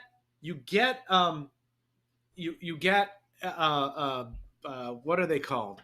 Chromis Mhm. in a bag smaller than half a little tiny sandwich bag Mhm. with barely enough water to cover it in the corner. Yeah. And that's how they get shipped. And then it and that's the kind of thing I don't. If we don't change that kind of thing, Yeah. if we don't start making the animals' lives important, Yeah. more important, I agree. we're going to have a real hard time against the emotional arguments. Yeah. So I think what we could do, or what we should do, a thing that might be good, is to make the trade into what the bulk of the people think the trade already is. I think most people already think that the animals' lives in the chain of custody are of prime importance. They think that that's how the industry and trade works, and it is in some groups. Some groups care about the animals a lot, and their animals cost more money. Yeah. And some are still trying to make economy of scale. Yeah. I put on here also. Well, we talked about that. We talked about that. One thing that came up was to do more work on social media for positivity, Yeah. and that is something every single hobbyist could do. And so I'm just talking ahead. I'm not saying start today, but my thought process is like once we have something started Okay. and we start moving in the right direction, then we basically start a social media campaign and ask everyone that has an aquarium to join us in getting the word out. Like for example, a certain hashtag could be used, like I don't know, but if there was some kind of a hashtag that just went out everywhere globally, it would trend for a day or two. It would just Yeah. kind of put out a bat signal to the planet. Hey, we actually do care. Millions said something over the last 2 days. Yeah. Instead If of we had a group and it was called Building Better Reefs or whatever it was called, yeah, that the document from the think tank was there, and it's like, these are really good ideas. We should be examining them and trying to implement things like yeah, this. You know, everybody with a show could have a sign, a BBR sign behind them. You yeah. know, every store could, that's yes, that's a great idea. We need the Anything for document visibility. first. Yeah, Yeah, but we need the thing. We need the thing, yeah, and so we yeah. We keep need a coming starting back to point. keep coming back to who. Yeah, And I think your idea of the think tank kind of thing that produces a document that that that that people with podcasts and people in the industry could fund, yeah, that seems like a thing worth raising some money for, yeah. right? Yeah, Um, it's and, definitely a good and starting point because I just keep thinking we keep saying so much to do something, but no one's doing anything. And right, if something starts, my brain says 10 years from now we can say, remember that conversation back in 2021, how we got 5 people in a room, and now look where we are today. It's like, yeah, wouldn't that that's be how it just starts. nice to see some forward momentum Yeah, instead of just you're talking about doing a think tank, and I think that's a good idea. yeah. And I think it's your idea, so you get to start making it happen. I get to Uh, but start doing the legwork, huh? but Yeah, because I think it's a good idea, that means I'm probably helping. I'd like I that. think it's a good idea, and I've I had a few people actually reach out and say keep my name on the list, for like whatever. And the thing is that I feel like yes, get it off the ground, get something started, and then I feel like the way it's going to grow is going to be not just through implementation, but also I guess like usual education, to where people are talking about it and recommending it. And it'd be awesome if somewhere down the road we got somebody famous talking about it. sure. I was thinking about who are these famous people showed up on Tanked. Like Tracy Morgan loves aquariums. If he started to talk, just making some noise. Neil Patrick Harris suddenly start making noise, or some athlete, some super tall basketball player that everyone loves that gets paid $1 million a game, was like, I care about the oceans, what's happening, and I think this whole commission thing is fantastic, and more people should care. And then suddenly you got like AZA backing us and AMA backing the Aquarium Zoo Association and the Yeah, Aquarium Museum Associations backing this. And then I guess it leads to finding some, what do you call it? I think it's in my notes here. Crap. What did I call it? hey, language, Sorry. Melev, I take it back. I take it back. Um, doo what are they doo. called? Oh, lobbyists. Because there's lobbyists in Congress or in DC. They're fighting for different causes or greasing the wheels or paying people off or whatever. And we don't have enough lobbyists for our industry. I think we have one lobbyist. PJ I thinks know. We have one. We need more Lob- lobbyists. So, lobbyists are expensive. yeah. So I think getting money together for a think tank is completely doable.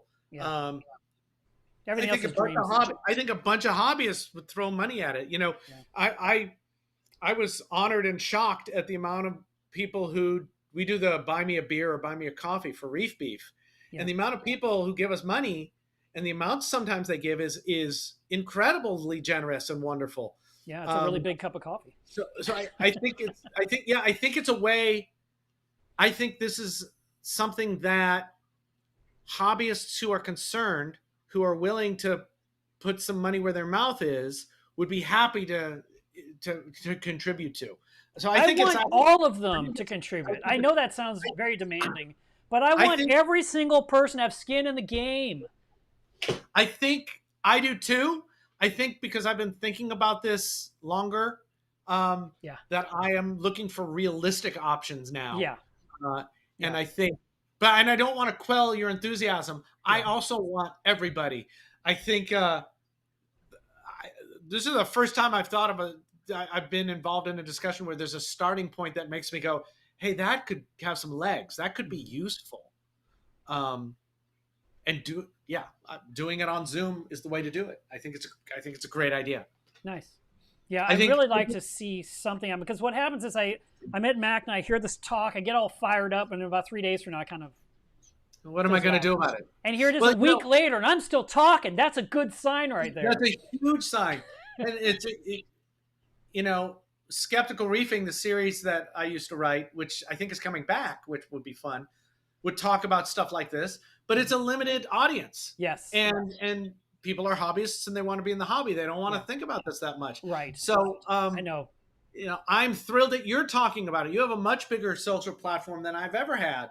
Well, that's so the thing. I was thinking about influencers too. And okay, so let me hit on that for a couple of minutes. Influencers, by definition, are kind of a negative connotation. It's like you hear the term, you're like, oh, and you're thinking they get paid to say that, or they get stuff for free, and so they don't understand what we're going through. Which we all say about the politicians. We say the same thing about them. Like they live behind their $200,000 a year paycheck, and I'm like scraping by at McDonald's and Wendy's. I work in both places just to pay my electric bill, and I can't even turn on the AC because it's too much money. You know, I mean, that's the kind of reality that we're all in. And the thing is that I felt like, okay, think tank happens, organization is created, document is built, website goes up with the factoids, and we start to build on that starting point. We start to implement something this year. We do something, one thing, have a goal. And then when we've established the foothold, then gather together some of the influencers in a private meeting, again, another Zoom, to kind of go over this with them so that they can all basically broadcast the same thing on the same day without going off on some crazy tangent where they're kind of giving the same message everywhere in different languages. That's kind of my hope. You know, I think that's great. I think if there was a thing people, okay, who was selling, you could pay money to help restore a section of reef in Florida. Do you remember that? I don't think of Coral Restoration Foundation, but that's not what you're talking about. It may have been Coral Restoration Foundation. For a while, like you could fund a section of reef. And it didn't pan out very well, but people were doing it. Yeah. Because there is a big enough group. There is a small group within our bigger group, and that group is not tiny. It's not huge. It's big enough that they want to help do something. So if we can come up with something practical for them to fund, yes. I mean, look, you know, somebody wrote about Petco. You know, Petco throws a ton of money at Rising Tide. They're actually on my list. There are, you know, and we haven't even talked about saltwater aquarium companies. Right. They throw money at stuff too. Public aquarium money, you know, they get donors that throw money at stuff. There's money out there, and you're absolutely right. The first step is, what is something? And the reason I love your think tank idea is because it's this big, it's got this many people involved directly. Yeah. And it's not trying to make a change. It's starting to make a nucleation site for ideas to start a ball rolling even better. Yeah. So I think, you know, and once the ball starts rolling, it could be great, you know, and so we don't have to worry about the negatives, you know, right. You don't have to worry about, I mean, everyone wants to be so negative. Yeah, I know. Trust me. I know. It's amazing. Yeah. You know, us just getting some sponsors and, only recommending some of the things from the sponsors because we haven't used or don't believe in the other things, Right. but still somehow we're weenies. It's like, but we actually use these 3 things they make. Yeah. So, Yeah. but it's still, we're shills and horrible people, and I get it. And I'll be the first person to tell you, don't take my word for anything. Yeah. I mean, unless you have talked to me enough or listened to me enough or read my stuff to think Rich is probably not going to lead me down some Right. snake oily path just for a buck.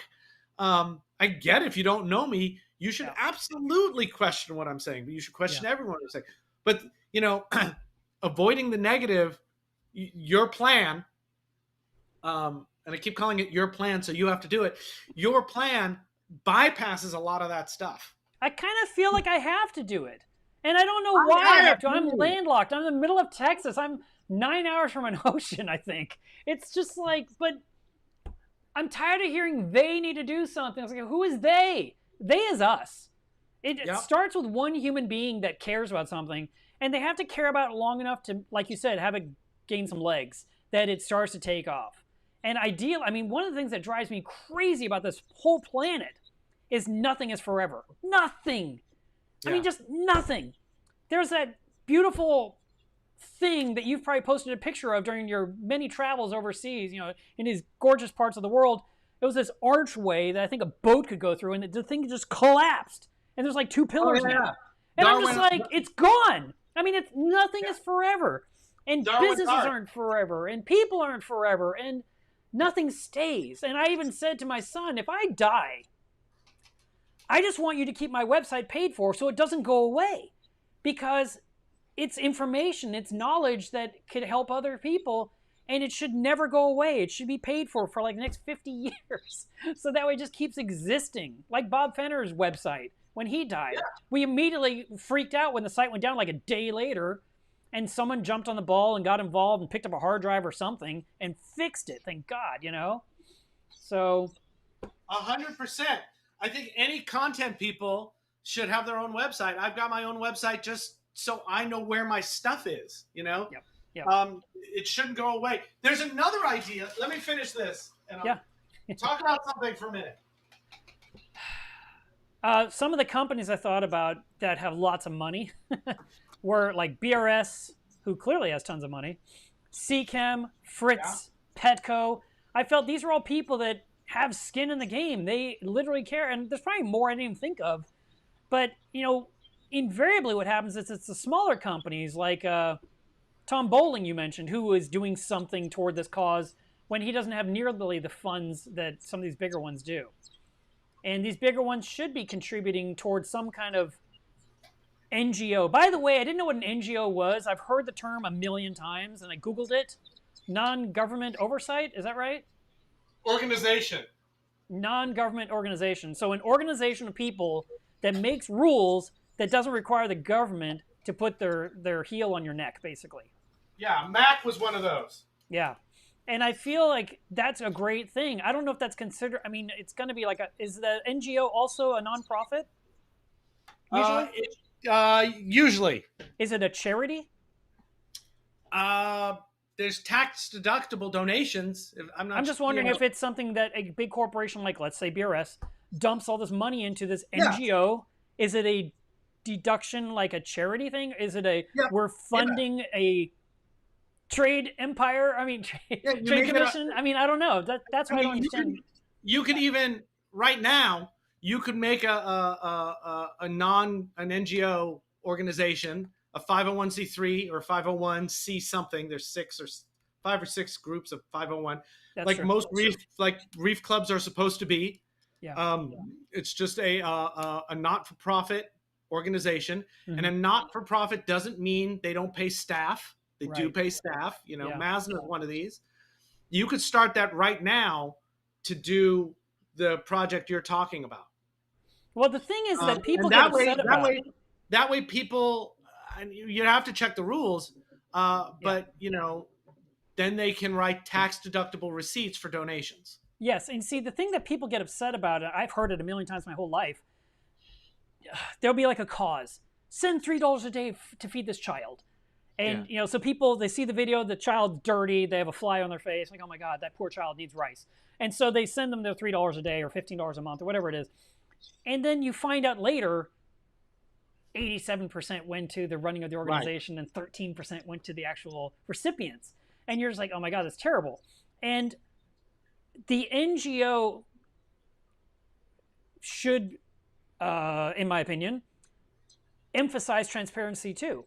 And if they said I don't know. I mean, I don't know this stuff. But if they said, well, we brought in $200,000, or let's say we just start something easy, like you said, $10,000, to get this think tank together where we're paying each person $500 to do 4 days of 2-hour sessions. I love that. You already thought it out. And and so we come with just enough to pay for those 10 people, and we're broke again. I'm fine with that.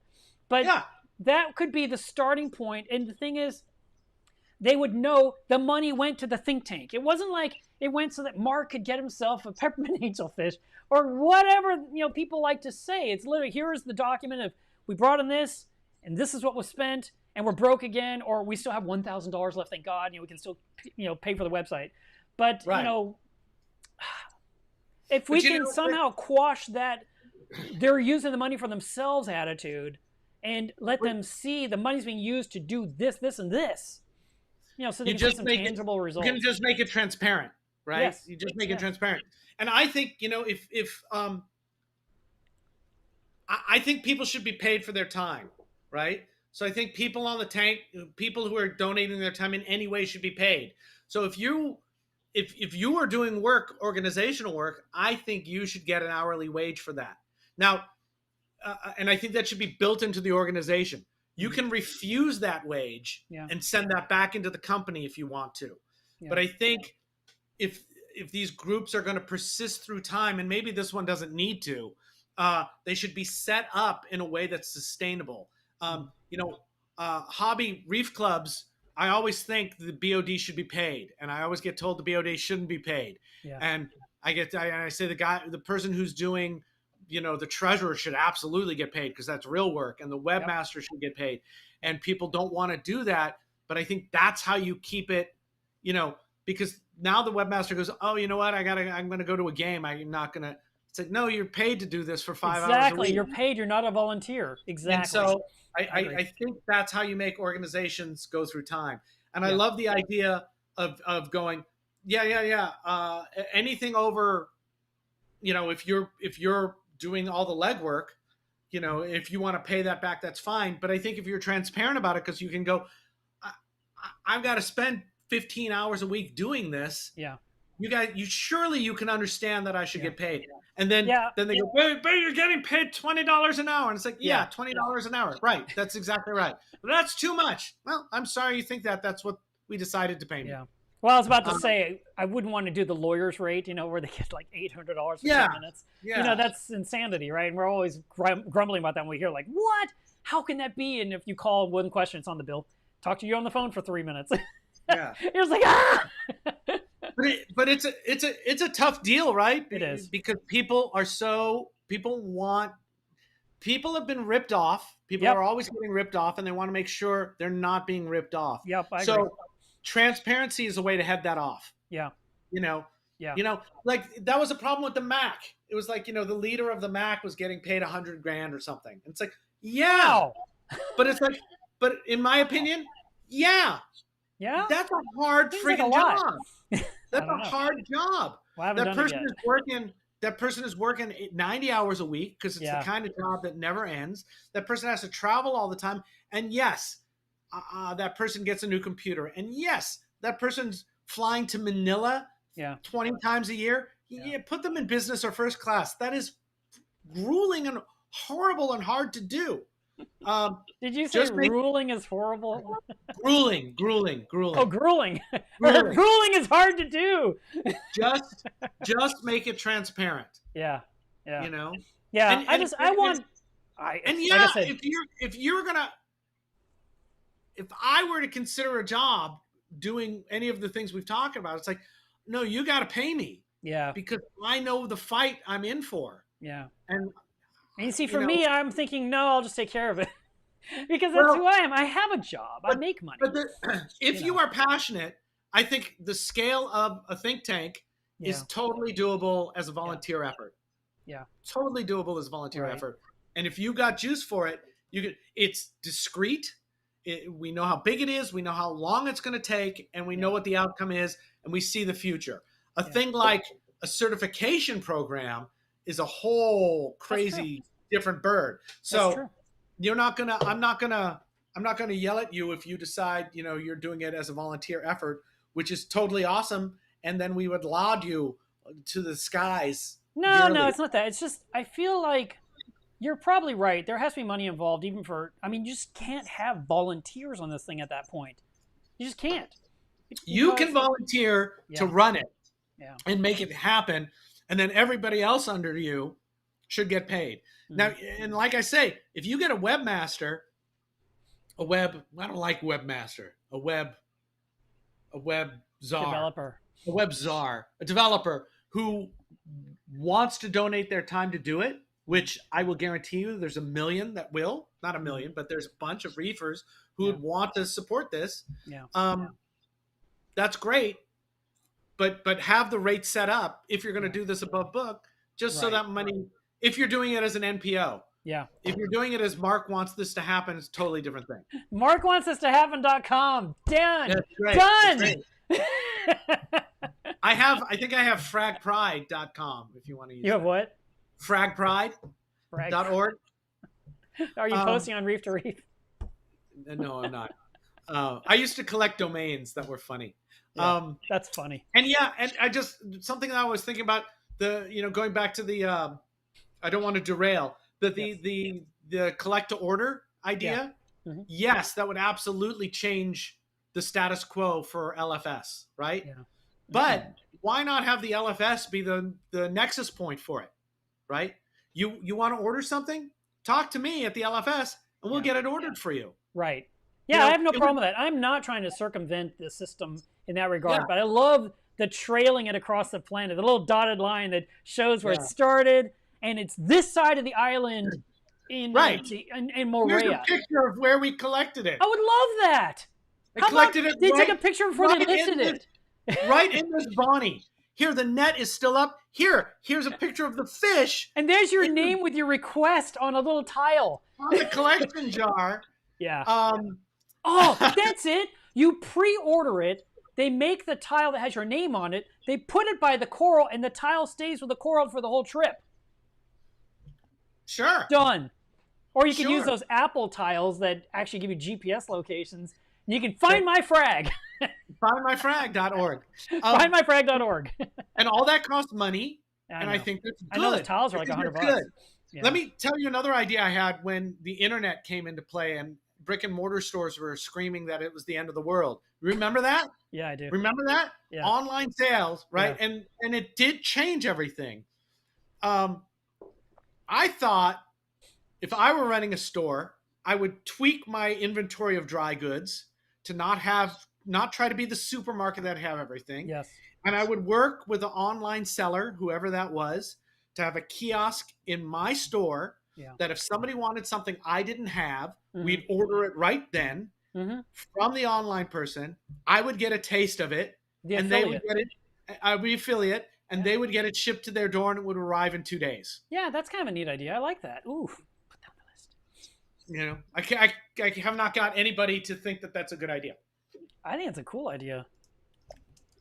Thank you. Put it on the list. You would not believe how many emails I get from anyone under the sun that wants me to put a link to their article in my website. Oh, yeah. I get those. So that when you go to it, they have this beautifully written article about protein skimmers, better than I've written myself, right? And there's so many links, and they're all their affiliate links, every single thing in that article. And they're like, we really want you to put this on your website. I'm like, I'm sure you do. I'm positive you do. But if you have a website, they'll find it anyway. You don't need to be on my website. You know, because it's like when you special order something from LFS and they go, we're going to have it in a week. No one's going to do that. Yeah. Right? When you can go on Amazon and do it.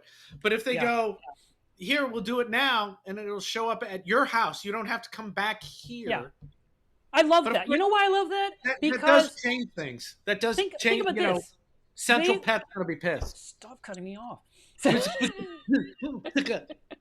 So they're in the store asking for advice anyway, right? Yeah. And the store is giving them the advice for free, technically, and knowing that person's going to go home and Amazon it, and they're not going to make their commission. So if the kiosk was in the store, you're getting the advice, they're helping you buy it through their little kiosk terminal, they get a little tiny piece of the pie, the 3% or whatever, or 8 or whatever the math is. The store actually got something for giving you advice since you chose to not buy it in that store. Whether, I mean, because I've seen, oh man, I have heard the horror stories. Yeah. I've had people tell, oh, okay. So many stories. Here's a real quick one. The guy calls me up. Hey, Mark, I want to get a sump from you. I'm like, okay. And he's like, so I was wanting this, this, and this. And I can hear Frank in the background. And I'm like, wait, are you in Frank's tanks right now? And he's like, yeah. He says, he's right in front of him. I'm at the counter. I said, you're trying to buy something from me while you're standing in his store? And you don't think that's a problem? I said, call me when you leave. And I hung up.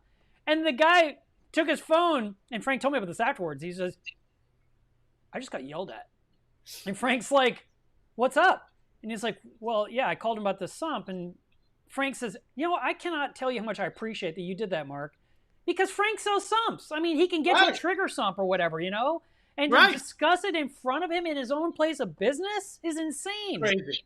It's crazy. I mean, if I'm in the store, I still won't do a sump sell. I will go outside to talk to them about this, but I will talk to them about frags and stuff in the store because we're shopping. So, sure, and then you've got if somebody comes to your store to talk to you about stuff, and then you have some of the stuff on site that you can sell them, you're making those sales. Right, absolutely. These people, right? Yeah. These people now think you're a good store, and they're going to come back, and so you're probably making little sales all over the place. Yeah. And great, fantastic. Then they bring you your water because it's easy enough to test it there, and so they are coming back. But the problem is, like when they buy something from Amazon, like they learned all about the Apex, right? Like, oh, the Apex does all these amazing things. Like, okay, cool, I'm going to buy it. And then they leave, like, I'll be back next week.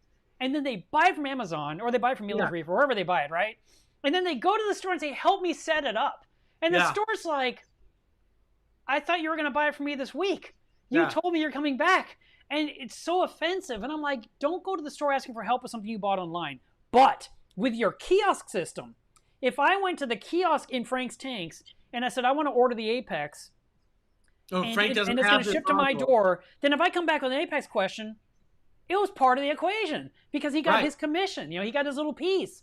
So he has more of a reason to help me, or even recommend, hey, let's go back to the kiosk and get you 6 more modules or whatever it is, Right. And you get the piece of everything. I love your kiosk idea. Yeah. That is brilliant. Thanks. Totally has to happen as part of the Trade Commission NGO, markwantitnow.org or whatever we called it. Now, I'm sure there's a million reasons why it's a bad idea. And why people don't want to do it. Sounds good, man. I think it's really neat. Oh man, I love that. All right. So you do the same thing with livestock. Yes. So they go into Frank and they go, I want, it's all who you know. They go, I want a biota. No, let me think of something good. I was going to say a potter's angel, but they're harder to get now. But like biota fish or sustainable aquatics or whatever, they go to or ORA. You had to buy it through a fish store. You could see it on the ORA website, but you couldn't get it there. And I think that's great. There's a good blending. Plus, all the ones I just mentioned, I believe all of those are captive bred fish. Right, which means you're not taking from the oceans whatsoever. Which I think those could be the supermarket fish. Those are fine to have on site. Yeah. So you want what have I got in here? You want an interruptus. You want a Caloplesiops or a Vanderbilt chromis. You want a Vanderbilt chromis. Okay. Right. And so, how do I get a Vanderbilt chromis? I do it through Diver's Den, or if I have a connection at a wholesaler, I go, hey, I want some Vanderbilt chromis. Or if I happen to see them at my LFS and I think they're healthy, which is a whole nother discussion to have, I'd rather bypass the LFS if I can. So I want that fish, whatever it is. Yeah. I tell Frank already has the damn connections. Why do I need to make the connections? Right. Frank just goes, hey, we want one of this. Ship it to them. Yeah. Well, that'd be nice. But I've actually had told Frank, I want this. Like, I remember one time I went to him, I said, hey, I want a bunch of stuff from ORA. He goes, okay, what do you want? I said, I want 3 of this, 3 of this, 3 of this, 3 of this, 3 of this, 3 of this. I got all trios. I just thought it was the coolest idea in the world. And I put all these tiny itty bitty fish in my brand new 400 gallon. Most of them didn't make it. I found some in the sump that went right through the teeth, and some just vanished. Some ate each other. I don't know what happened. I was like, man, I kind of expect this to be amazing. Didn't work out as my plan. No, but I ordered them from Frank, and I got them from Frank, and I believe I literally took the bags from Frank. He called me and says they're in, so he didn't actually put them in his system, like you said. Right. So it skips that one more step of a possible infection. And it's different from a bag lot sale. Right? Yes. The bag lot sale is the worst of the supermarket, right? Yeah.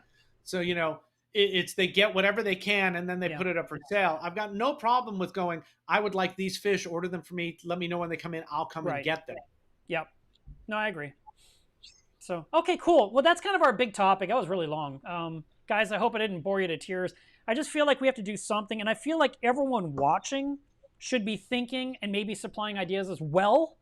The think tank can consider those ideas. I'm fine with that too. You can put them in the comments. You can email them to me on my website.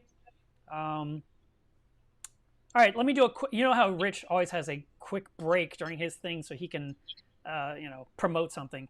So I want to promote my new shirt. I got this. I just got it in a couple days ago. And on the back it says, ask me about my aquarium. Now, someone sent me a message somewhere on the interwebs, and I cannot find them. But I did this shirt and many others because of that one request and could never find their comment again. I don't know where people write me from.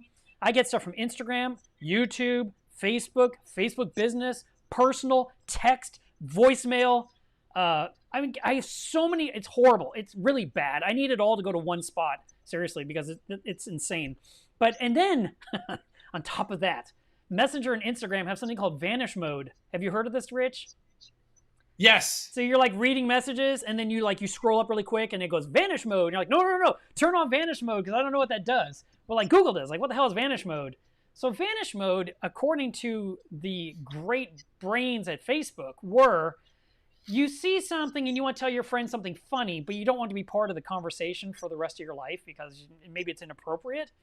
So you put it in vanish mode and you type this, and then they read it and it just evaporates. And so I think the notification I got sent to my phone through, the top of my my iPhone. And when I went to go find it, it didn't exist. I think vanish mode kicked in. And these people don't even know their vanish mode is turned on. Like, literally, they thought they're messaging me, but it, doesn't exist. And I'm like, I cannot find this comment on YouTube. I cannot find this request in, Facebook. So anyway, someone asked for this, and I already had T-shirts on my YouTube channel already under the videos for a couple of years. And I thought, well, that's weird. He's asking for this because they're right there. And I went and looked, and they weren't. So I went to the back end of YouTube, and I went to merchandising, and it said, yes, link to Teespring. I'm like, I already did that. So I went to Teespring, and Teespring says, yeah, you have an account. You're linked to YouTube. You're good to go. I'm like, okay, well, where are my shirts? And there's no products. I'm like, ugh. Wow. So, okay, all right, fine. So I went ahead, and I created my first product, one T-shirt, right? And then it quickly made 37 items out of my one T-shirt. I'm like, oh. So now I have a face mask, and I've got a tote bag, and I've got a new case for my phone. Look at that. That's so cool, right? Come on, tell me you don't need that in your hand every day of the week. You probably want reef beef on yours. But still, I've been carrying a naked phone for so many years, and I broke down and put a case on it only because this is so cool. So anyway, this stuff is now on YouTube. If you guys want to buy it, that's fine. And let me tell you, obviously Teespring will get a big chunk of the money because they bought the fabric and they printed the ink, but I get a few bucks.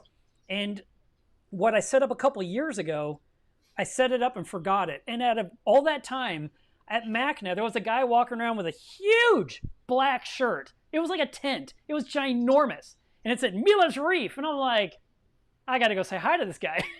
So I walked up to him and I said, I noticed your shirt. And he goes, isn't it great? I got it for your YouTube channel. I'm thinking, it's so big.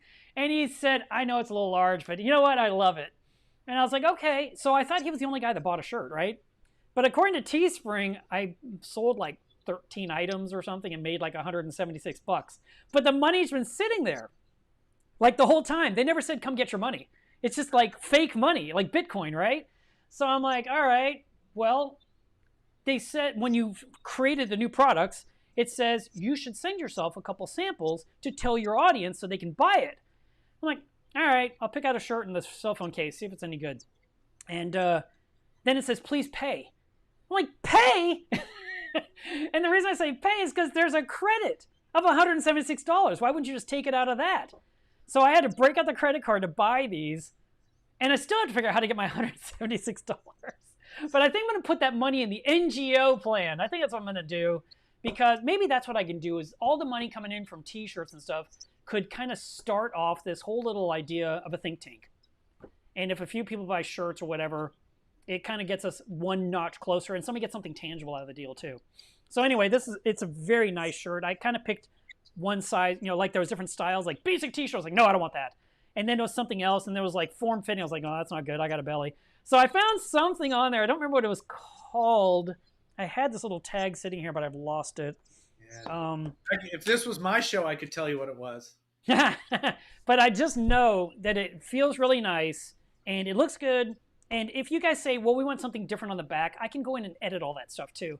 So we can literally tailor them to something you think is neat, or maybe put some of the latest macro shots I've been doing on the front or the back or the sleeve or something. I don't know. We can kind of deal with that later. But I just want to let you guys know it exists in case you're interested. And I totally think, yes, I want to take every dollar that comes into that and dump it into this new concept that we're dreaming up today. I think that's a perfect place for that money to go, because I don't need it to come in my pocket. And I think the other next step you could take is on your list. Why don't you should call those people and have a conversation with those people. The ones that buy? No, the people who you would want in the think tank. Oh yeah, that list of people? Yeah, I definitely want to talk more with them. I started this at Macna.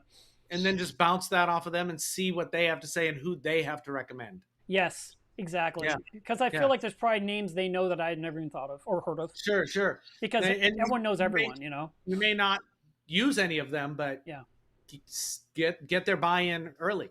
Yeah, no, that's great. I think that's really interesting. So, but back to your sales pitch about shirts.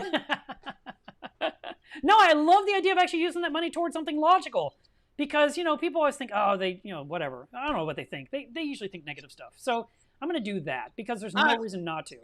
I think a lot of people think positive stuff too. Anyone sending you money is thinking positive stuff. That's people true. Not sending you money are thinking negative stuff. There were some super chats that rolled in today. I should acknowledge them. I don't even know what that is. Cancel. I clicked the wrong thing. So Odile sent $10. See? Thank you for today's video. Awesome. And that was the only one.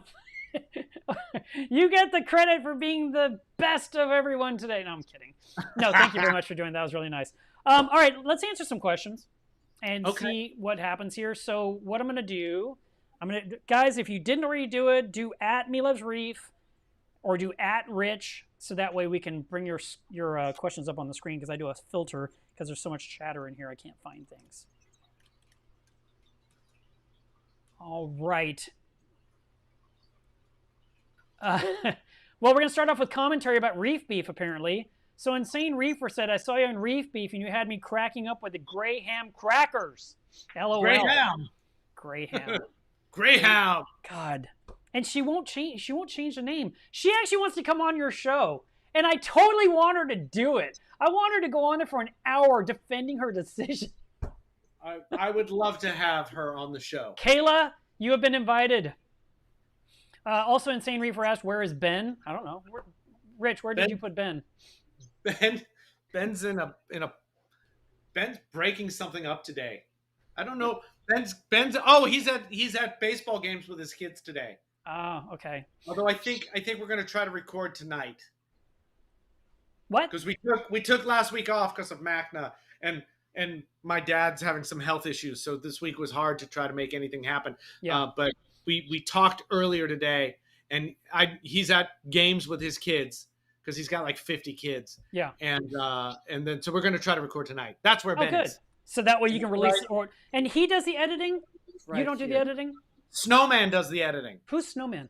Snowman is our anonymous third party. Oh, you have a third party. Of our team. Man, you have a team. I just have me. That's it. If it wasn't for Snowman, it would be me and Ben just yelling at each other with no edits, and which was fun to start. But Snowman came along and said, "Hey, let me do all the stuff you don't want to do," and we were Wow. like, "Yeah, Oh, that's cool. I didn't know that. absolutely." So it's great. So it's totally that's why I think the show has any legs at all. Well, I Because like the Snowman, bloopers at the end. yeah, we would just, we wouldn't have any. We would just be talking. So I think When I we very rewatched likely have episode them. 30, which was the best episode, of I think that course. was the best episode. It was like 9 minutes after it was over. I'm like, well, what the hell's going to happen for 9 minutes? Did they really not chop off the dead silence? And so I'm letting it play, and there's like bloopers, and it's funny. I'm like, oh, this is good stuff. And we never have any idea that's Snowman's realm. Nice. So whatever. Yeah, that's a really Snowman cool does, little add-on. I didn't expect. yeah. Insane Very Reef wanted to know if good. there's going to be any swearing here today. He must have asked this at the beginning. And we're trying to keep it family-friendly here on Milo's Reef. Now, when I'm on somebody else's show, I do their rules. Alex asks, do you think that corals will get more expensive in the future? I think, Alex, that Rich will agree with me that some corals will be more expensive while others will not, based on availability, based on coloration. You'll probably always be able to get leathers and zinnia and star polyps for nothing. And LPS corals that come from like Australia could cost quite a bit due to freight costs and just makes it unavailable. Or people in Australia will have those corals and people in America will not. And that's the thing. Like Europeans say, oh, you guys are so lucky, you have all these choices. And, like, well, why don't you have them there? It's so weird to me that you don't, because you're closer to Indonesia than we are or something. Sometimes I have to really look at the globe and see where things are. But pricing is, and then the other thing is, some things are priced crazy high. And you kind of touched on this earlier, Rich, about how people care more about something if it costs them more money. I think you're talking about fish specifically, but I remember I was at a frag swap, and it was a club frag swap, and there was all these club members, and everyone brought their frags, and frags were like $5 or $10. And this one guy was charging, and this was a long time ago, and this guy was charging like $45, $55 a frag. And I walked over his tail, I was like, what are you doing? He's like, what do you mean? I was like, and he had like 100 frags, individually bagged, all over the table, the name on them. And I was like, you're charging too much. What's wrong with you? And he said, if they spend more, they'll care. If they buy a $5 frag and it dies, they're like, it's $5. And I was like, I can't believe you. And I just walked away. And I was all, morally offended that this guy was racking in dollars and forcing people to spend so much when the rest of us were selling frags for $5 or $10, like Montipora and Acropora and all this stuff. But that guy runs a fish store now, so maybe he was right. I don't know. It just was, and so it is true. If you spend more on something, you're going to care more about it. Like if you gave me a truck, I drive it. But if I buy the truck, I wash it and drive it and care about it and give it air in the tires and give it oil once in a while and kind of spoil it a little bit, maybe a little polishing here and there. Yeah, I think you're right. I think the expensive stuff now has got nothing to do with the coral and more to do with people with perceived value. The name wanting to have the hot thing, whatever that is, collecting. Yep. That's fine. Yeah.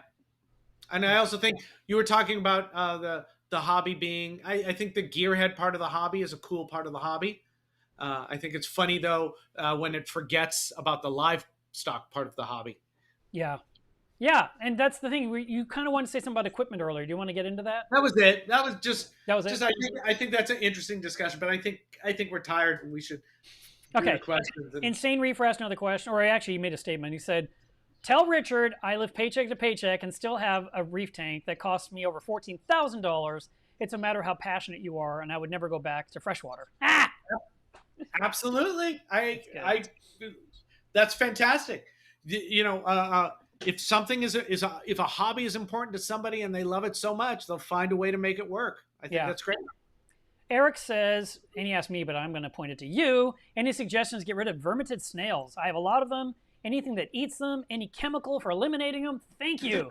And Rich had video of how he solved it. So we can. I don't think I have all my tools right here. Aww. Can you describe it with words? I have this tool here. Yeah, the vermitid snail thing we have. There should be a Reef Beat tidbit about vermitid snails. We're trying to go through all the pests. I think, especially for the big vermitid snails, not the little red ones. The big ones, there's no people say bumblebee snails, but not really. And then your bumblebee snails might eat your other snails that you want. So I it's just not heard really, that. I it's didn't not know really, that. it's not really a great idea. Yeah. So when you talk to me and Ben, a lot of what we're going to say is you have to do some work, and it's not a big deal. But a pair of needle nose pliers, which we won't be able to focus on.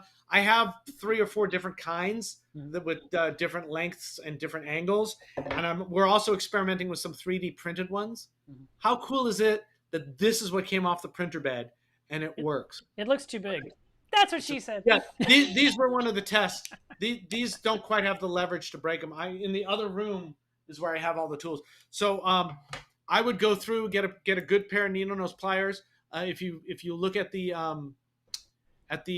reef beef one about vermitid snails, we have links to the metal ones that I like. Nice. And you go through and you crush them. Yeah. You in your video you used a dental tool and you like picked one off the rock. Yeah, that was before you put it in and you keep snapping it all the way of the length of the calcareous tube. Yeah. I find that the really nice thin needle nose work better. And I also find that those are better than bone cutters for fragging, but more on that when I experiment with it more. Do you ever try to glue the hole shut? They often will find a new way out, which makes sense because stuff falls on them in the wild. So if they're not happy there, they should be able to go a different direction. So I think crushing them, don't go, get in the tank and start crushing them up. It's easy at first, and then get back in the tank 2 weeks later and do shorter sessions. I was just, when I was feeding, there's one over here. Mm-hmm. There might be 2 over here I have to crush. And there looked like, I'm not seeing it now. Oh, there's one probably right here. Oh no, over here too. So there's 3 I have to crush. So next time I get in the tank, something fell or I need to frag something, those will be on my list to get rid of. And now it's just a maintenance thing. Now that I'm ahead of it, it just takes a couple of minutes to get rid of them instead of, oh my God, there's a million of them. What am I going to do? A little bit of maintenance over time. I think, we can't automate everything. So there. Mahmoud says, any advice on removing large green polyzoas that are encroaching on my nicer zoas? I'm pretty sure the zoas in question are the palytoxin type. Taking out the rock isn't really an option.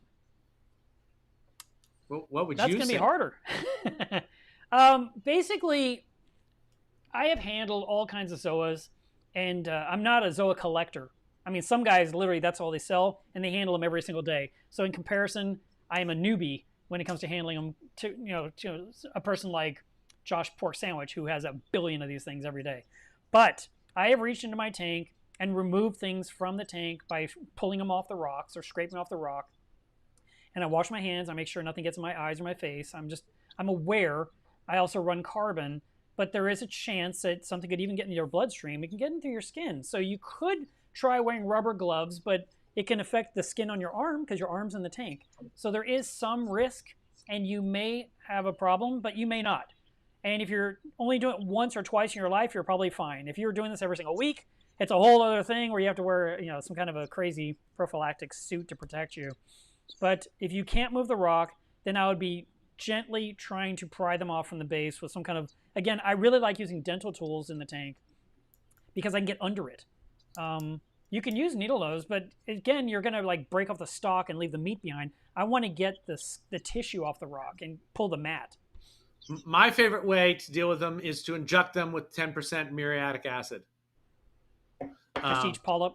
Each polyp, but depending on, like, I'm comfortable with doing 4 or 5 at a time. Right. Every few days. A big tank. Yeah, and it affects your pH, right? It can, but I'm also worried about if they're going to do any toxins. So of course you're running carbon at the same time. That's what I do it here. Just inject a few at a time, and they usually die pretty quickly from that. F-Aptasia might work too. So F-Aptasia is a product from Frank's Tanks. Have you tried that yet, Rich? I don't think I have. You'd love it. It says F in the name. It literally stands for what you think it stands for. Does it really? Yes. It used to have a middle finger on the box. And when BRS wanted to start selling it, they made him change the package because it said, we can't sell this. Yeah, I think it's Frank's Aptasia. It's not. Is what it stands. It's F-Aptasia because he meant that. I have not used that. I have not used it. So that is a product that he and a partner invented Yeah. that is not like caulk and the things we're so used to using. And it creates a hard shell on top of the item you're killing. And you have to leave the flow off for, well, in my case, I left it off for a full hour and it was too soon. I had to wait a little bit longer than an hour till it completely hardened. Because if you don't, you turn on the flow, the white stuff goes everywhere. It's like, oh, it's snowing in my tank. That's probably not good because this stuff is kind of burning. It's supposed to burn the Aptasia, the Mahanos, possibly the Zoas. But you put it on there and it turns hard and everything underneath it dies. And then the idea is 3 days later, you can just chip that off. It actually crumbles and breaks up into little bits. Or you might be able to get chunks of it out of your tank and there's nothing where it was. So it's kind of a neat product and they've been selling a ton of it. So I've used it in my anemone cube. How is that different than just thick caulk paste? I think caulk paste doesn't turn solid. I think they added something. There's something in it. It turns into a little white stone, basically, like calcifies, I guess. And I know a little bit more, but I don't think I'm supposed to say what I know. So I'm just going to say it's something that they cooked up, and it's definitely worked, and they're selling it left and right because it works so well. And I know some people use it on other things, so maybe you could use it on pallies. But if it lands on your good zoas, it's going to take them out too. So you're going to have to decide where your risk threshold lies to decide how to handle this. All right. Let's see. Reef with me says we should do it. I think that was about our topic.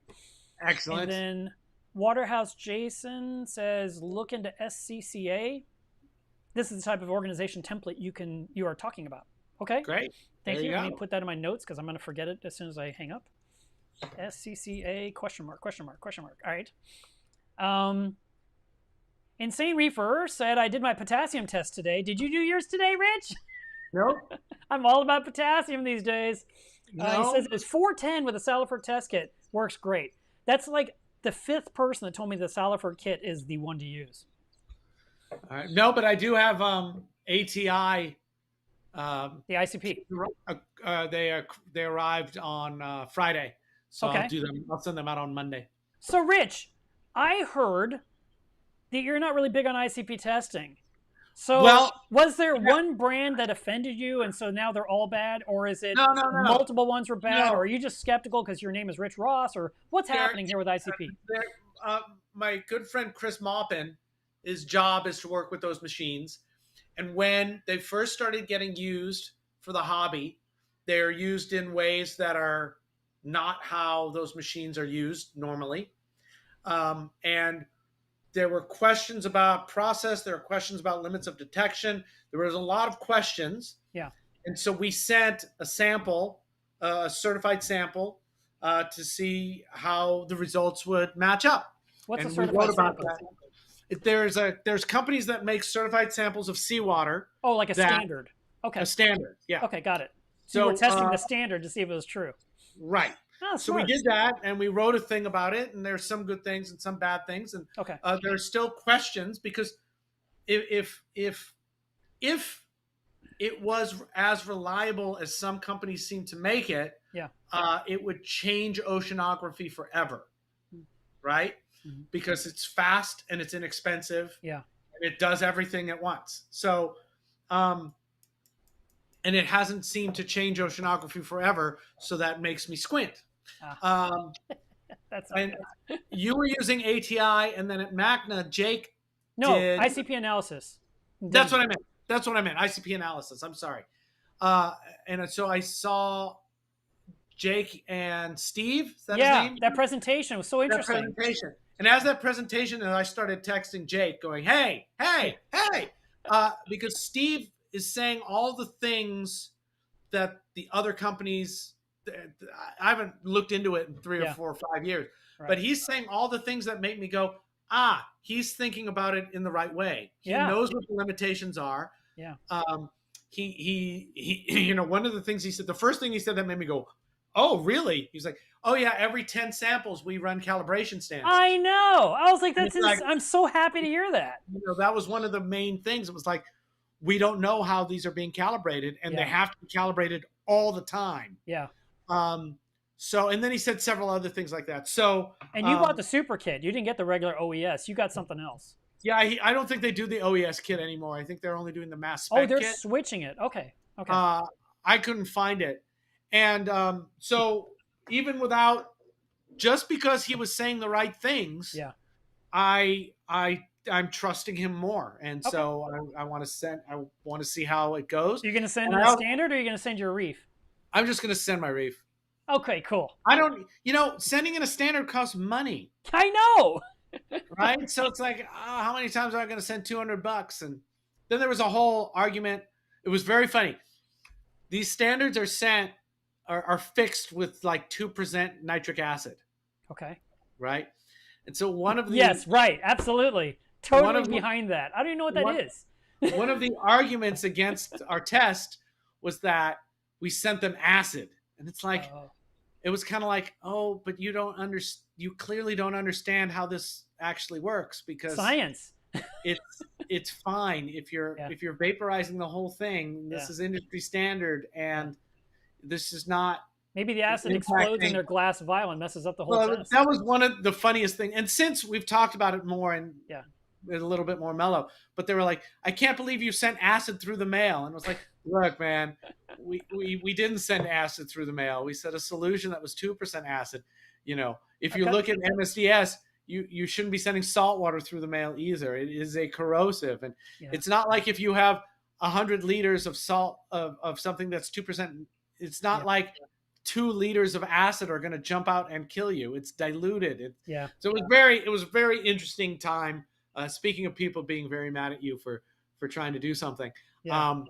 But one of the things we're going to talk about on Reef Beef when we have our next meeting, not on Reef Beef, but our Reef Beef meeting, is, should we use some money for tests like that? Should some of the Reef Beef money be turned around, and we'll send a standard and see how it works out? So, well, let me tell you a story about shipping things, because sometimes I'm too honest.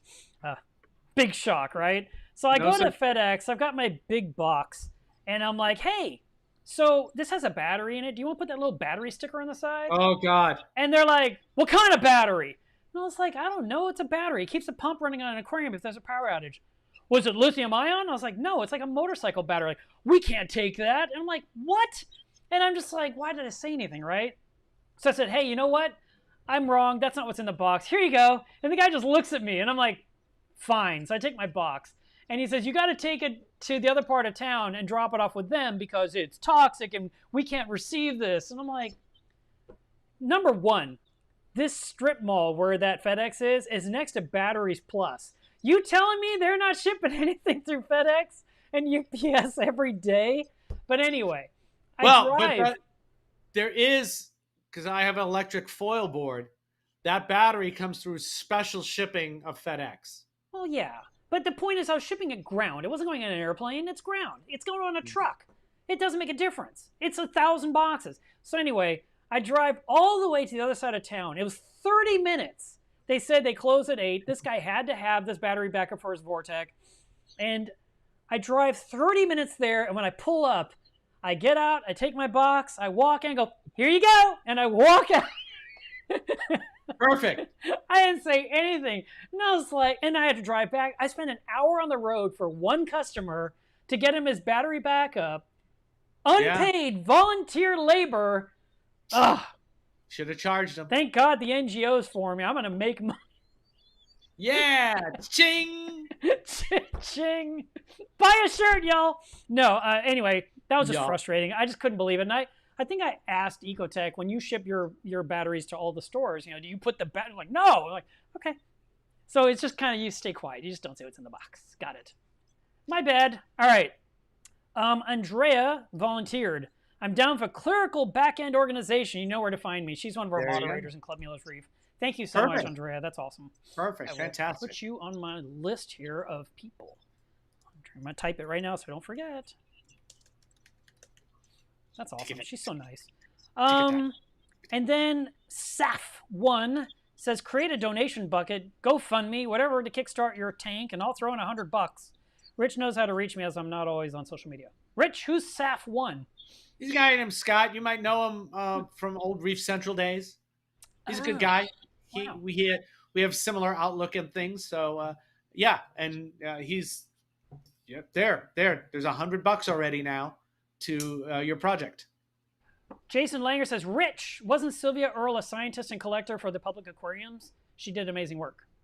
Yeah, I'm not sure. I wouldn't surprise me if she sometimes collected for science-based public aquariums. Yeah, but I don't know. Sylvia Earle has been around for a long time and did a lot of great stuff, so would not surprise me at all. Okay. And then Jason also says the scruff is definitely becoming longer the more we watch this. Yeah, so Yeah, well, apparently this the is stream's going too long. it's a 30-hour stream. Let's see if there's any other like at us. Let's try Mark and see if there's any of those. Jason said that he bought the Mila's Reef T-shirt from YouTube link years ago. So he got one of the original tents, you know, the supersized ones that you wear to protect yourself from the sun, I'm sure. Maybe it fit. I don't know. I know the one guy. Anyway, that was all our questions for today. You guys kept it easy on us. I appreciate that. Oh, wait. Here's something. Garf says that FOTasia is caulk and sodium hydroxide, I think. Okay. Odile says, or Odile, I always say it wrong. Are the little white starfish bad for your tank? I have like 50 of them. Congratulations on counting them all. The Asterina starfish, I like them. I don't have a problem with them. Sometimes they may chew on something. I have not run into that as a constant issue. There are people out there that swear they're evil and must be destroyed. I find that they clean film algae off the glass. They may be caught in your zoanthid polyps eating the mucus off the corals. I have seen one in the past go up a frag and eat just a trail of white death up one little frag out of my entire reef. And I was a little annoyed, but he had to eat too. So I was like, all right. But I don't have my tank's probably full of Asterinas and I don't even care. There seems to be different species of Asterina, and there seems to be a species or several that will eat SPS. Mm-hmm. Is there a certain color that you can identify them? I have thought I've been able to tell the difference, but it's the same way I can sex cuddles. It's I can't tell you what it is, but I see their behavior and I see what they look like, and so no, there's no good way. But I wouldn't worry about them at all unless you are having them eat if you actively see them eating your coral, not which is different than seeing them around the base of a coral that may be already dying. Be really sure, and then you want to take steps to do something about them. But otherwise, they're just fine to try for. For me, if I use white lighting on the tank, not blue, and I see a blue Asterina, I believe bluish in coloration, that one tends to be one that might snack on a coral. But the ones that are beige and greenish, under normal white light, seem to do nothing, no harm at all. If I remember right, they seemed to they had a lot more black on the top of them, the speckles, on the top of their body, like little black lines. I'd have to go and find the photos again. I tried to work this out, but it was hard. But if I see one that looks different from the rest of them, I just yank it. Yeah. All right. So no, they're just tridivores most of the time. All right, guys. Well, listen, this is the end of our stream. Of course, I have to tell you that because today is Saturday, it's water test Saturday. So please do test your water. Don't just sit there and say it's fine, because it's not. It's not fine. And just because your corals are happy doesn't mean everything's perfect. We want to make sure that your water parameters are where they need to be, because once things start going south, you saw what happened to my tank. And I was getting hit with something I don't even test for. I mean, I didn't even know. But in the meantime, my tank has turned around. And trust me, I've been testing more than once a week. So please do test your tanks. You want to check alkalinity, calcium, magnesium, salinity, temperature, pH, phosphate, nitrate. Those are the good ones. And now apparently potassium is important to check too from time to time. I'd also like to encourage you to check your dosers. Make sure that the dosing tubes are not clogged. So when you actually have something supposed to be trickling in, it's actually getting in. And make sure your dosing containers are full and not empty, because there's no point having a dosing pump hooked up to a jug of magnesium that's empty. Your tank's not getting any magnesium. So make sure all those things are working right. I will be doing a reef diary later tonight, because I do one every single day. This will be episode 52, so you don't want to miss that. I don't know what I'm going to do, but I'll do something. So in the meantime, thank you for tuning in. Rich, thanks for coming on the show today and talking about deep matters, because I feel like this is a topic that needs to be talked about more and more if we want to get any kind of forward momentum. My pleasure. Deep matters, meta hobby stuff is my favorite stuff to talk about. So anytime you I can be helpful, or you want to talk about it, just let me know. I would love to have you on again in the future to do a deep dive into Secor. Sure. That would be a fun one. Sure. Would Your love to. Reef Beef podcast, through YouTube, is it literally youtube.com/Reef Beef? Have you got to the point where you can name your channel? I'm not sure. I don't know. Reefbeefpodcast.com is what I usually say. Reefbeefpodcast.com. Got it? Yeah. All right. And that'll Yeah. get you to the links to where you find the information. Okay, that sounds good. Thanks for the shout out. Anything else, Rich, that you want to share to these thousands of viewers? I mean, we have a couple of hundred people on here, maybe. Yeah, 146 at this moment. Sustainability starts with S. I don't. Yes. I got nothing. He used to be really funny and could juggle and do all these things, and now it's like just pulling thoughts out of his head. If there's anything, no. So I'd say buy the corals you like, not the corals that are popular. All right, that's a good one. I like it. Yeah. And the best part is we got to do this without you having anything to beef about. No beefs. No beefs. It's a good week. All right, guys. Thanks so much for tuning in. Bye. Bye.